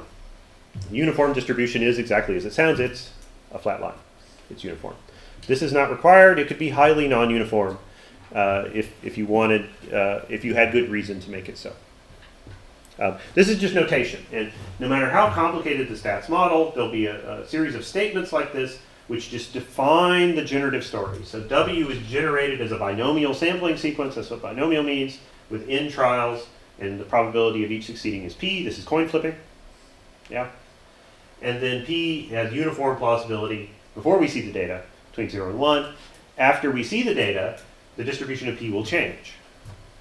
And that's the information we get, and it will no longer be uniform. So Bayesian models, very importantly, are generative, which means they can be run in both directions. So what does that mean? If you run a generative model forward, it's a simulation. You don't have data, but you can ask the machine, if I ran this experiment, what would the data look like? That's a generative model. Does that make sense? Bayesian models are always generative. Non-Bayesian models might be generative. This is one of the nice things about the Bayesian approach is you can run things, you can do power analysis with them. You can run them forward, you can do experimental design, study design, because given the assumptions of the generative process, you can produce data that lets you imagine what the experiment would look like and whether it could distinguish the different hypotheses. And that's what I call running the model forward, right? As time flows. That's the reason I chose forward. You go forward in time and data appear. Yeah? Now the backwards direction is data are here, and we'd like to go backwards to the process that produced them. Now we run the model in reverse. In the forward direction, you input the parameters. You would choose a value of p and then run the model forward, and it would produce some w's. In the reverse, you don't input the p, you input the w and the n, and you run it backwards. This is the Bayesian updating, and then you get a distribution for p. It won't tell you the exact value, but it gives you the relative plausibilities conditional on the data. And these are the two directions. So the reverse direction is statistical inference. In the physical sciences, they also often call this the inverse problem, right? Inverse of time. It's the inverse problem. If you want to infer a process, that's an inverse problem. If you want to generate data, that's doing the experiment. That's the forward problem. Yeah. Causal processes have implications in time going forward. If we have hypotheses about those implications, we can use them to make inferences about which causal process produced data. These are the two directions. Does this make some sense? This is very standard terminology. This is how scientific inference works in all fields, under all philosophies. There's nothing Bayesian about this, except that Bayesian models are always generative, and not all models are. Okay. There are lots of statistical models, for example, in economics, which are not generative. They don't predict distributions of data at all. Even though they make useful estimates, they don't predict distributions. Okay, so here's our joint model. Again, all of you know R. If you want to think about what a forward simulation means from this model, you set n to some sample size, right? Make a symbol n, 9 tosses. Then we sample from the prior distribution of p. We take 10,000 values between 0 and 1, uniform distribution. P is now a big bag of values of p that are present in proportion to the prior plausibilities. And then for each of them, we sample a w using our bino here. And then we end up with 10,000 w's, and I just used a table to summarize them. And as you imagine, since all the p's are equally plausible to start with, over these 10,000 imaginary experiments, you get the whole smear of counts of w between 0 and 9. Because this is what the model thinks. It says, oh, they're all equally plausible. If you ask me to simulate, I'm going to return all these stuff about equal proportion. If you change that initial value of p, you get differences. So you can do this after you educate the model as well. After you update, you can repeat this, and that tells you what the model now expects. And this is how you generate predictions from statistical models. Once you've trained the posterior and built it with real data, if you wanted to predict the next event, this is the procedure to do it. Make sense? It's always the same. Okay, so running this thing in reverse, in the computer, the exact calculations can be done a lot of different ways to do the updating. And I'm not going to step through these, but I wanted to give you an idea of just 4 of them that are common, although there are many others. No matter how you do it, it's still Bayesian inference. It doesn't matter the exact calculations. Some of them are only approximations, but they're very useful approximations. So usually when you start an introductory Bayesian course, you'd see an analytical approach. I don't do that because I think it's almost useless to learn the analytical approach. It's good for conceptual understanding, but you can almost never use it in any reasonably complicated model because it's just too complicated. No mathematician on the planet can do the integrals that would be required to do the updating. But the computer can do it numerically, and that's what we do instead. One way you can do it numerically is this technique called grid approximation, where you segment up in a grid all your hypotheses, and then for each of them you just do the counting. And this is called the grid approximation. It's an approximation because there's not actually an infinite number of hypotheses. There's a finite number on a grid, and so it is an approximation, but if you make the grid really tight, it's good enough, at least for science. Yeah, and in the second chapter of my book, I show you how to do the grid approximation for the water example, so you can see how it works. It's an easy set of calculations. It's just counting. But you can't do it for any reasonably complicated model because the number of things you'd have to evaluate and count explodes combinatorically. And you just can't do it. You have to file your dissertation at some point, right? And so you just can't keep computing. There's this great approximation that I call the quadratic approximation, sometimes called a Laplace approximation. And this is an approximation which says that the posterior distribution will be approximately Gaussian in shape, normal in shape. It's an approximation. It's often really accurate. Most of non-Bayesian statistics makes a very similar assumption. It asserts that the uncertainty around an estimator will be Gaussian. It's an assumption. It's often not true. So when you do a Gaussian a quadratic approximation in a Bayesian context, you're getting estimates that are very similar to typical maximum likelihood results in non-Bayesian statistics. A very similar sort of procedure. Most of the Bayesian work that people do, though, is using this Markov chain Monte Carlo approximation, which makes no assumption about the shape of the posterior. You can get anything back that's logical, and but it takes longer to run. But other people write these algorithms for you, and you just push buttons now, and it goes, right? But you do have to learn how to supervise these things, and the whole second half of my book is learning how to do that, how to be a responsible Markov chain Monte Carlo operator, right? Because these things are jet engines, and you don't want to stand in front of the wrong vent, right, on these things. They're still perfectly safe mainstream tools. People use them all the time. There's nothing exotic about them at all. In psychology, maybe they're a little bit exotic, but in biology, every grad student learns how to use Markov chains. It's just ordinary. There's nothing bizarre about them at all. Just a way to do counting. Okay. One thing about predictive checks before I shift into the last half hour of this. So when we evaluate the model, again, it's hard to give advice because good advice will depend upon knowing your background problem, the problems you're worried about, the costs of particular kinds of mistakes. All of that comes into how you check the predictions of your model and worry if it works. But you really want to do this forward simulation after you've updated to the posterior to see what the model now thinks about the world. And you might then realize it has ridiculous beliefs, and then that leads you to revise the analysis. So I often call these predictive checks. This tradition comes from this handsome fellow here in uniform.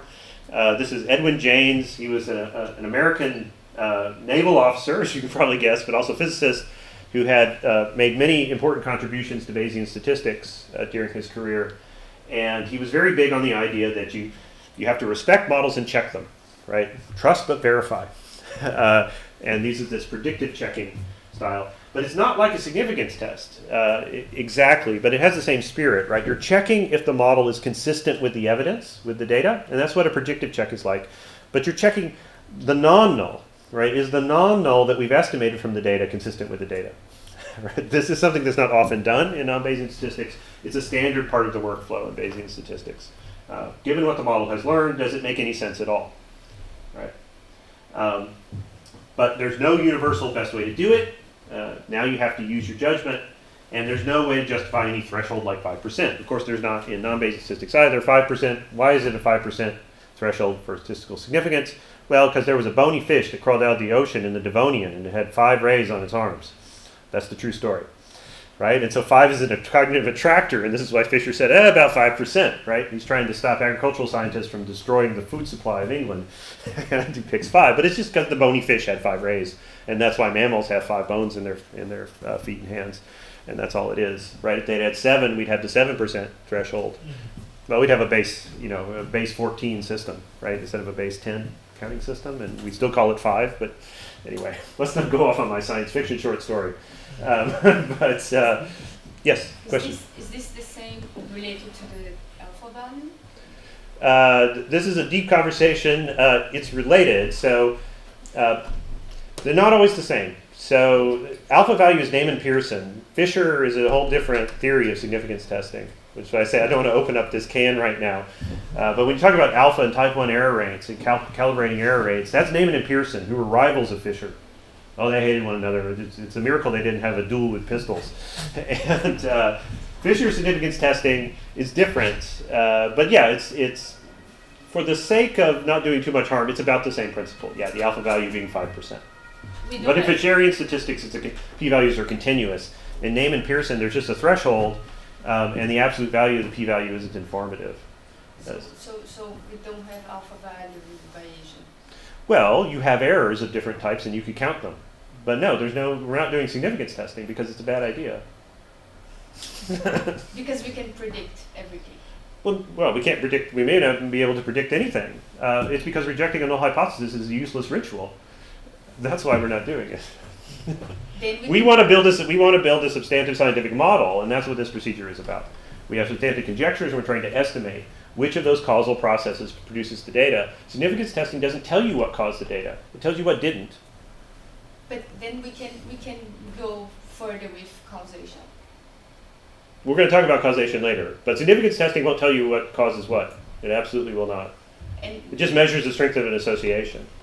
Yeah. So it's yeah. yeah. This criticism I'm giving, by the way, is not Bayesian. There are lots of frequentist statisticians who don't like significance testing. In fact, the American Statistical Association every year basically publishes a joint manifesto saying, please everybody stop doing this. But scientists don't listen. So I know some of you have seen these statements, but it's like Groundhog Day. Every year, right, we have to do this over and over again. Statisticians saying, scientists, what you're doing with significance testing is illogical, and you should stop doing it. It's not a Bayesian critique. It's absolutely not a Bayesian critique. Okay, but you asked, 5%. 5% is arbitrary. There's no good reason to adopt it. Okay, let's come back to Mars. Right, everybody's favorite planet after Earth. We like Earth more. Mars is great. Okay, so this is an important story because there's no sampling variation. You've got this path, you need a model that can predict it, but you can't use the frequentist device of saying that our uncertainties arises from variation across trials. That doesn't work at all. The Bayesian formalism works fine here because you've got some initial expectations and you update it with data. Your predictions get tighter and tighter if the model can be trained correctly. Yeah, or you can completely reject models because, and in the posterior check, when you it can't possibly predict the path, right? And that's how scientific inference works. Before Kepler, right, we figured out why you get this loopy loop in the sky, because we're orbiting the sun and so is Mars, and so there's this parallax effect where with our relative motions, which makes Mars look like it's going backwards. It's not actually going backwards, right? The planets are going around in the same direction, but at different speeds. Before that, there was this clever fellow, Claudius Ptolemy. Actually, lots of clever people like him. He just published one of the most famous compendia of this. Had a bunch of very successful mathematical models to predict the positions of the planets in the sky. And they're completely unrealistic, but they work incredibly well. And so this is the Ptolemaic or geocentric model of the solar system. You're all familiar with this? This is a really cool thing. It works. It works perfectly. There's no problem using this to predict where Mars will be. It makes perfect predictions. Absolutely no problem at all. And Copernicus, when Copernicus said, oh, let's put the sun at the middle, his model made no better predictions than Ptolemy's. They were empirically indistinguishable. They predicted exactly the same data. Right? This is why people didn't think Copernicus was right. Because it's just an arbitrarily different model. Yeah, the sun at the middle, now you just upset the Pope. Thanks. Right? And anyway, and then in beginning of chapter 4 of my book, I recount some of that history, and I talk about how we can distinguish these models. But and then also at the beginning of chapter 7, the relevant thing today is, how do they do it? Well, they have these orbits on orbits, things called epicycles.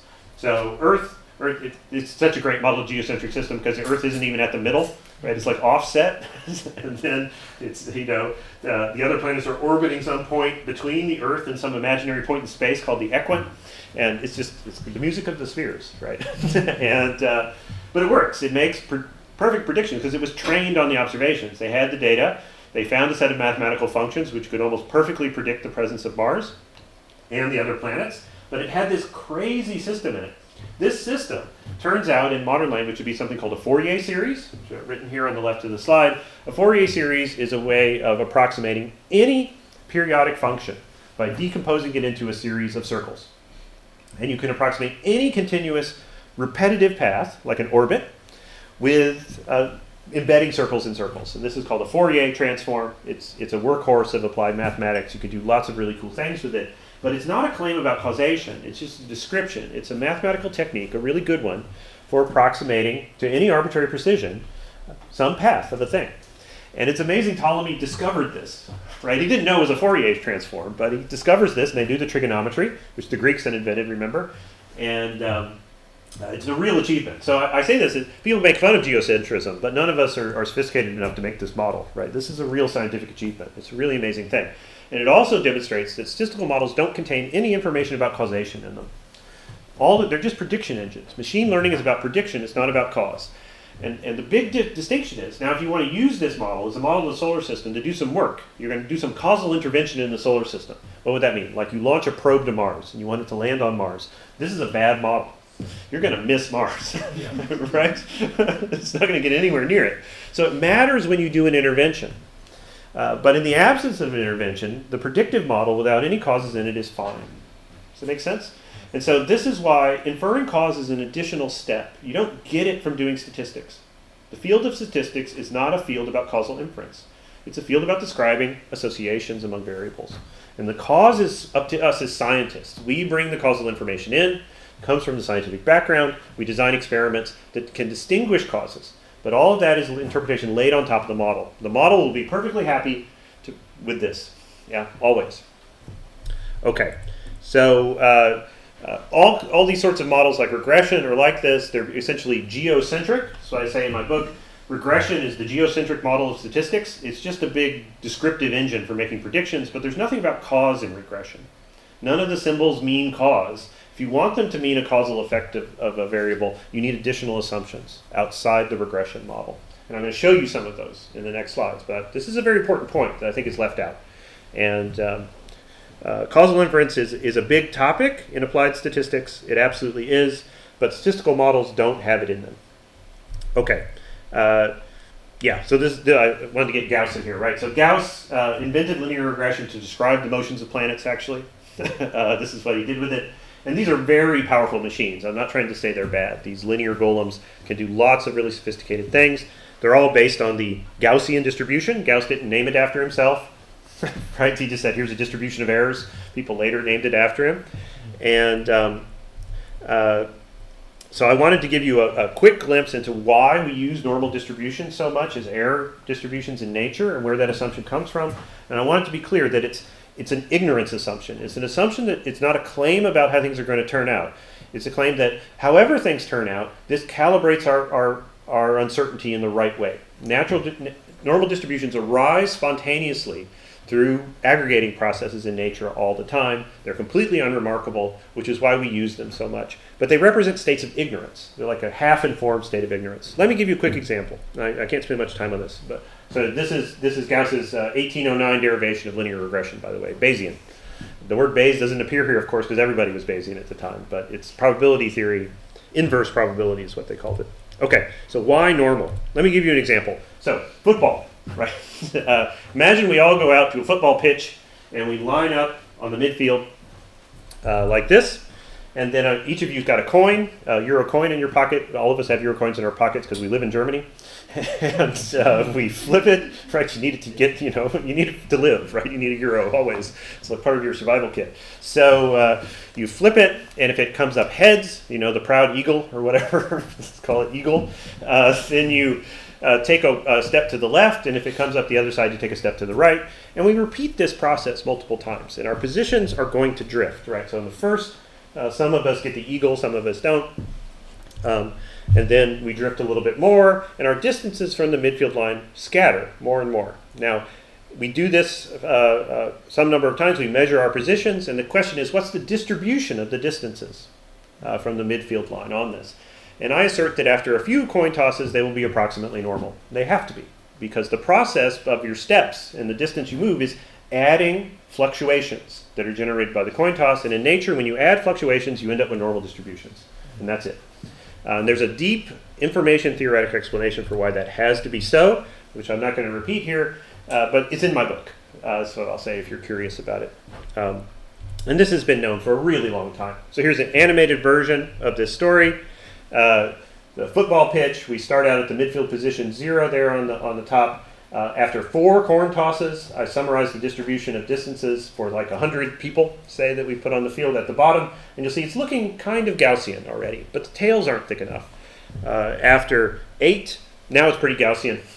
And after 16, it's almost exactly Gaussian, as I showed there. This happens spontaneously all the time. Just comes from dampening oscillations. When you add oscillations together in natural systems, they dampen one another so that the most plausible value is in the middle. Because most likely thing that happens is the oscillations cancel one another, and you end up at the middle again. And huge numbers of natural processes produce things like this. So here's a quick movie. This is maybe too bright to see. People make physical machines to simulate this. This is a big board with pegs, and they pour a bunch of marbles down it, and then they collect in the bottom in a Gaussian distribution. because they bounce to the left and the right, and then those deviations add, like the coin flips on the football pitch, and they stack up in these approximately Gaussian forms. So if we're ignorant about the exact path that a marble takes, but we want to guess where it's going to be, we should guess it'll be in a Gaussian position. Yeah, that is more plausibly in the middle, and falling off in plausibility exactly in this particular form. Does it make some sense? That's why we use the Gaussian.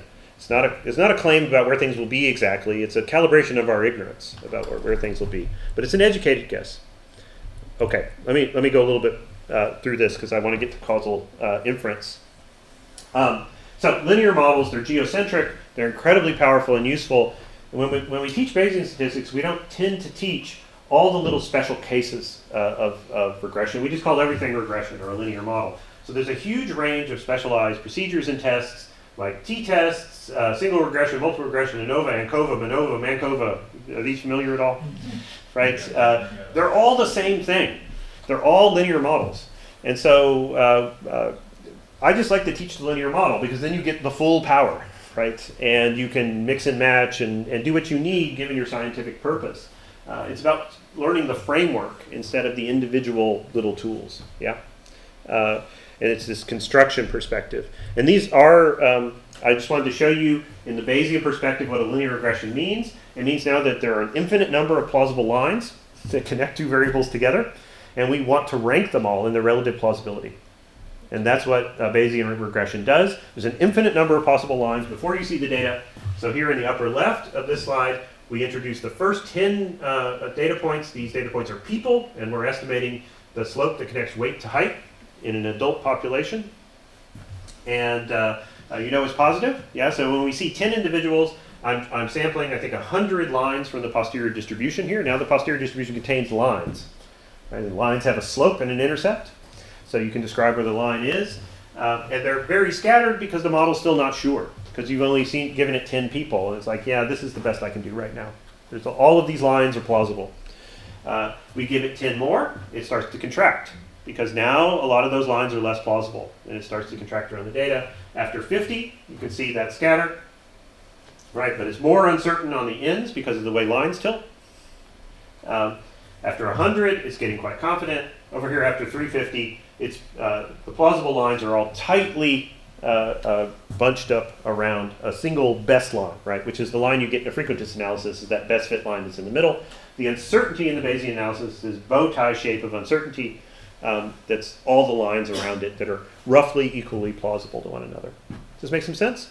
And so, depending upon the model, the posterior distribution can contain a really complicated functional shape.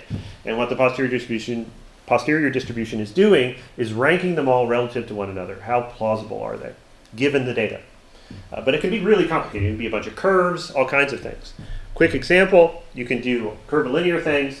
So this is a March temperature trend, historical temperature trend for Japan on the top. And from the year 900 to the year 2000. Yeah, and on the bottom is the first day of the cherry blossoms. This is recorded every year because culturally this is very important in Japan. People have picnics and all kinds of stuff when the cherries blossom.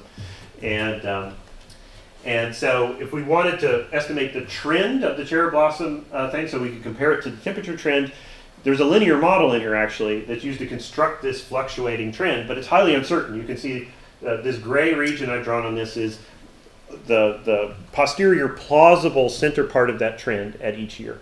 But you'll notice it's wide because the data are finite and they're highly variable, right? So this is still a posterior estimate, but it's a highly wiggly thing. That's the technical term in statistics. It says high wiggliness. Okay, I think I'm on schedule actually to do this. Okay, regression's great. It's geocentric. It doesn't have causation in it, and this is where we need to supervise it as a golem. It's an oracle, but it doesn't have your interests in mind. You have to be very careful what questions you ask it. It will answer your question correctly, but the answer may be nearly useless and mislead you. So one of the things that we worry about in regression models, and this would include ANOVAs and everything else, when you start putting predictor variables into them and treatments and factors and whatever it is you're worried about confounding.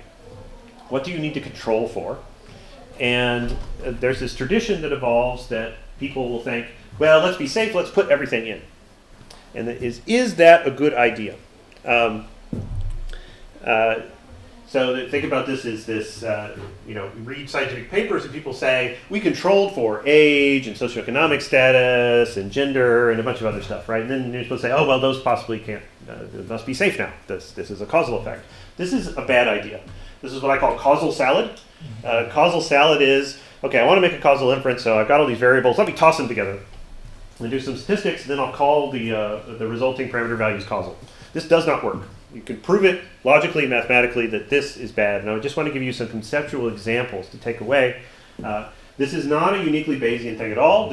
Everything I'm going to say here applies equally to all perspectives on doing statistics. It's a problem for everybody. It's the pre-statistical problem that governs everything else. It's the most important thing. The biggest problem in statistical practice is not whether you're Bayesian or frequentist. It's that people are never taught how to legitimately claim causation.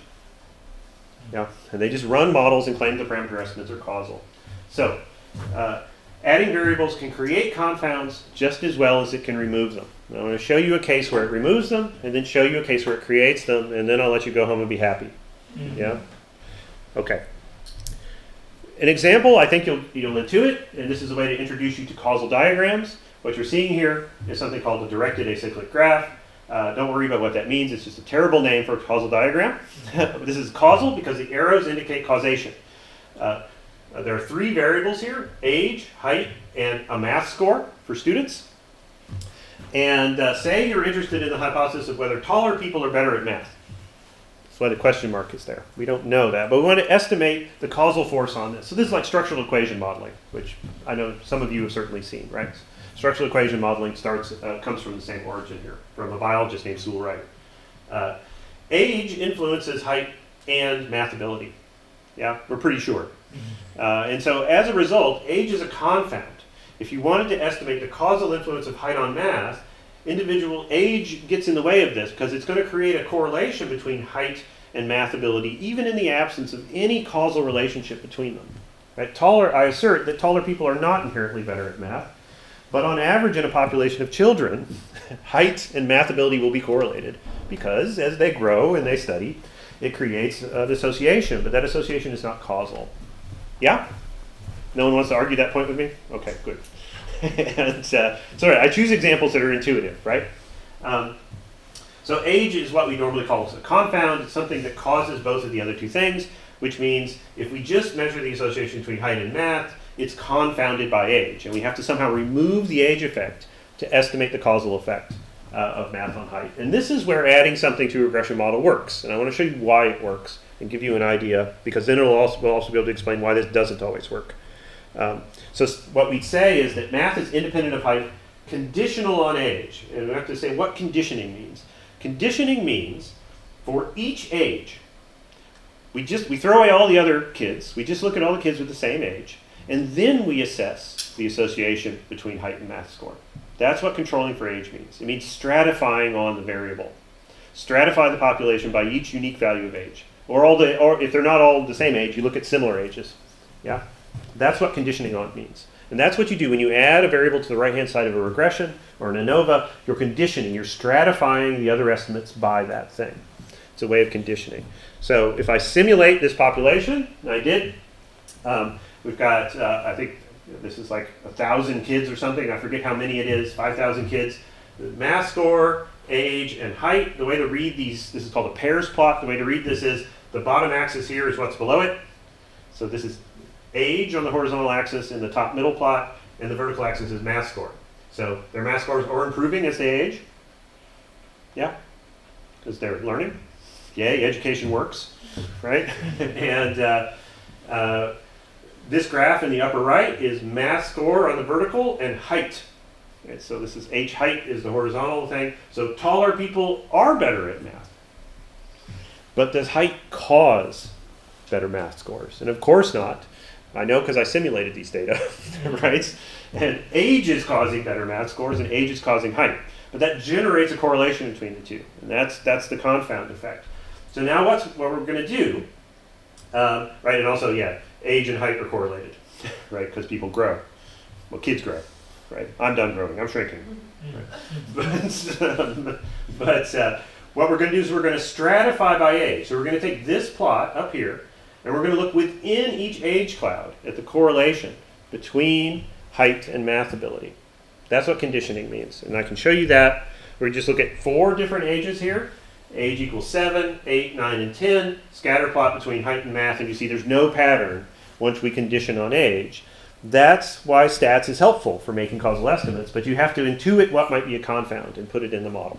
This is what leads to causal salad, right? Is you see this example and you think, oh, I should always do this. I should always put everything in the model because then I can remove these confounds. No. Let me show you the opposite problem now, and I'll leave you with the happy story of the opposite problem. Let's think of a different kind of causal relationship. Think about a light, like one of the lamps in this room that's on. And it's caused by 2 things, at least approximately. The presence of electricity in the building, which I've labeled here power.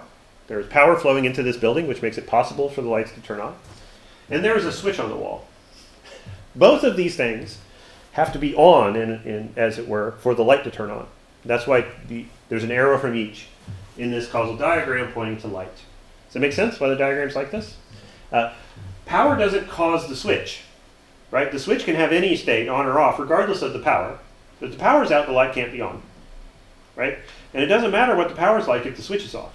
The switch doesn't cause the power doesn't cause the switch. There's no arrows between them. They don't cause one another at all. Make sense? Right? This is not a circuit diagram of the room, right? It's not what it is. It's about what causes what.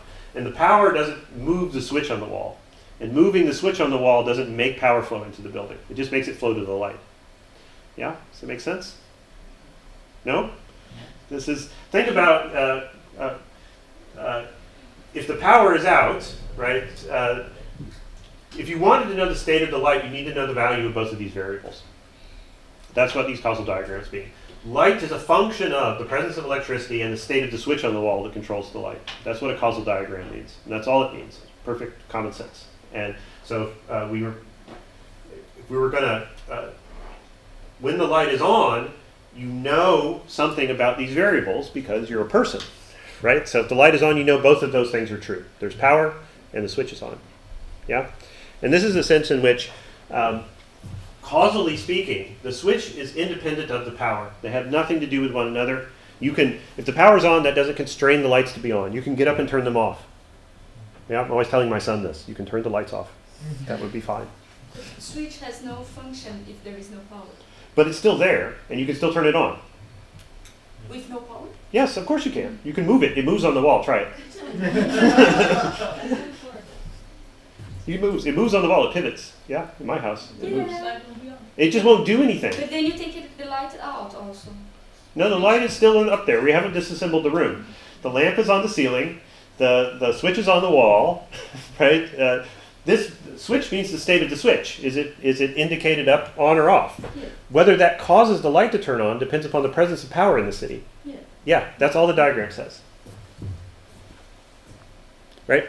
So in a population of buildings, there's no causal relationship between the power and the switch. They're independent of one another, right? But here's the point I want to make. Once you know the state of the light, they're not independent. They're causally independent still, but they're statistically associated. And this is why it's bad to just throw things into a regression model. So let me walk through this. Let's think about why knowing the light gives you information about the other variables. It's because it's jointly caused by them. So if the light is on and the power's on, what's the switch? On. Got it? Right? It's easy. This is science, causal inference, right? You have inferred this. The power doesn't cause the switch, though, but they're statistically associated in a population as a consequence of this. So once you condition on the light, knowing power tells you the position of the switch. And that's a statistical association. In a statistical model, then, conditioning on the light tells you, it creates a statistical association between these two. It means that power gives you information about the switch once you learn whether the light is on, right? But it's purely statistical. If you don't know the causal diagram, you won't know that this is a confound. You won't know that it's not a causal relationship. And this is why just adding variables like light to a model can screw up your inference. This is let me do one more example. If the light's off and the power switch is on, then what's the switch?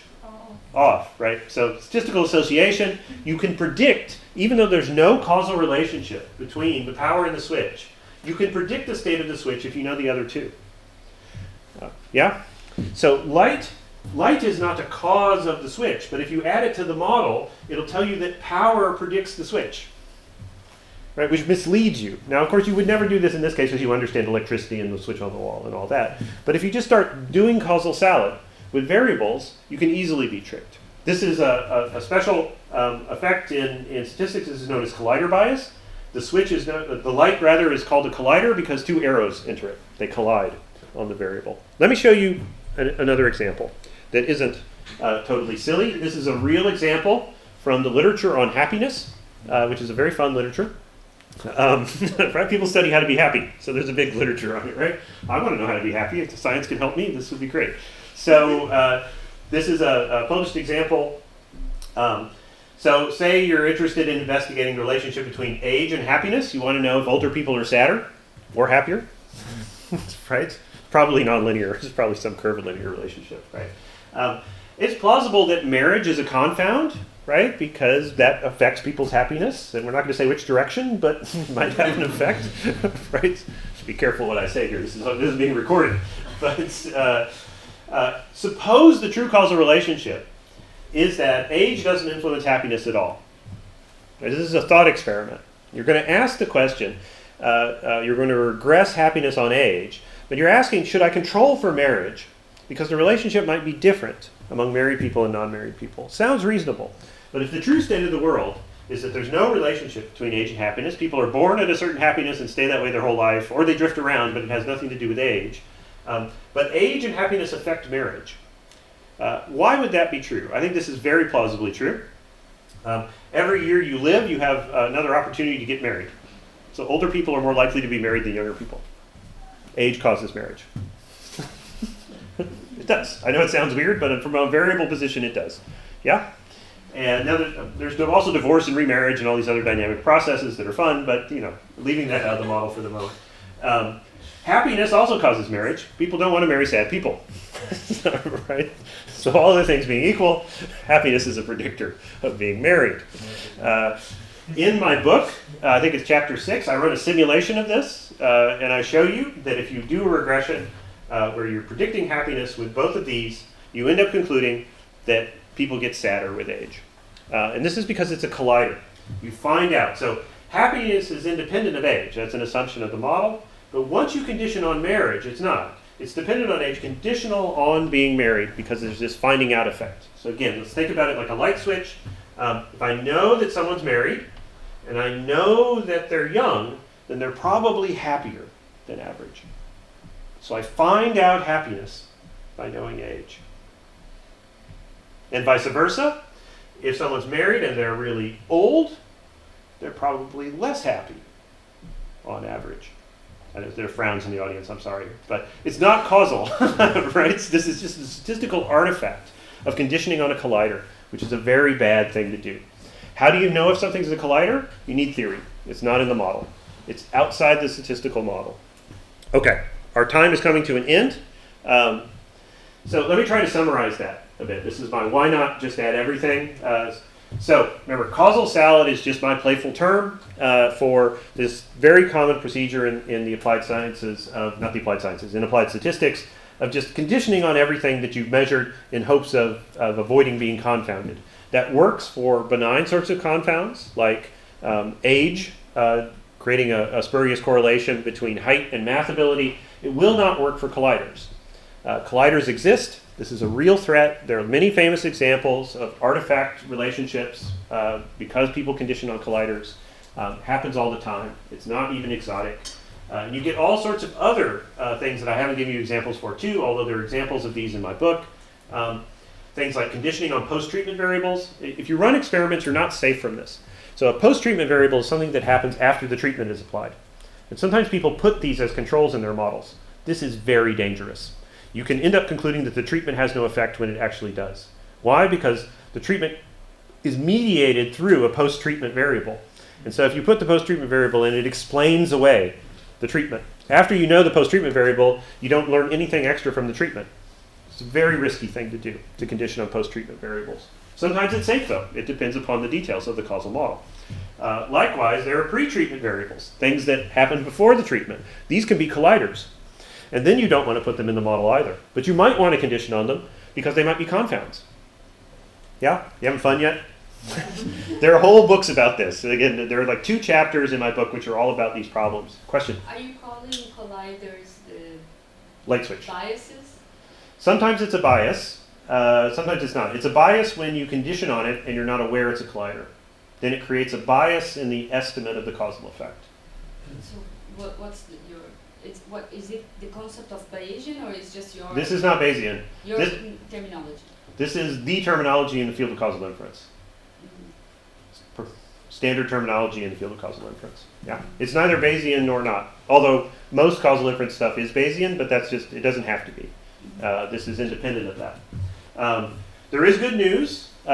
You can make causal inference in observational systems. That's good because that's mostly what I do. I'm an anthropologist, right? We go off to the field for years, learn foreign languages, get parasites. That's what we do professionally. And I could tell you stories. But our systems are observational. When we do experiments, what we're really doing is just measuring things, right? They're just ways to do measurements, controlled measurements, but they're not really treatments being applied at random. And we still want to do causal inference though, so we need strong theory to do it. And we use these causal diagrams to govern our inferences and work. There's a lot of resources on how to do this, so I'm going to leave you just with a couple of suggestions. Obviously, there's my own book, which you have a copy of. You have a PDF of this. There's a bunch of causal diagrams in it to introduce you to this in the context of doing estimation as well. There's also this great book, Causal Inference and Statistics, a primer by Pearl, Glimmer, and Jewell, which is a very gentle introduction to causal inference. It's the pre-statistical considerations that we've done at the end of this presentation today. It's meant to be introductory. It just has very basic statistics, which I think all of you already know, linear models, Ttest, those sorts of things, cross tabulations, and a bunch of examples of how you can end up being confounded and when you can decide how to remove the confounding, or if it's possible even to do so. Let's just return to the headline here on this slide. Both of these things, Bayesian inference and causal inference, are really just counting the implications of assumptions. And that's all we've got in scientific inference, is this dance between making assumptions, seeing how well they predict reality, and then adjusting the assumptions. We need some middle ground to count up the implications of our assumptions so we can do comparisons against reality. And that middle ground is probability theory. And both of these frameworks, they're just applied probability theory. Okay, thank you for your indulgence, and I hope some of this was useful.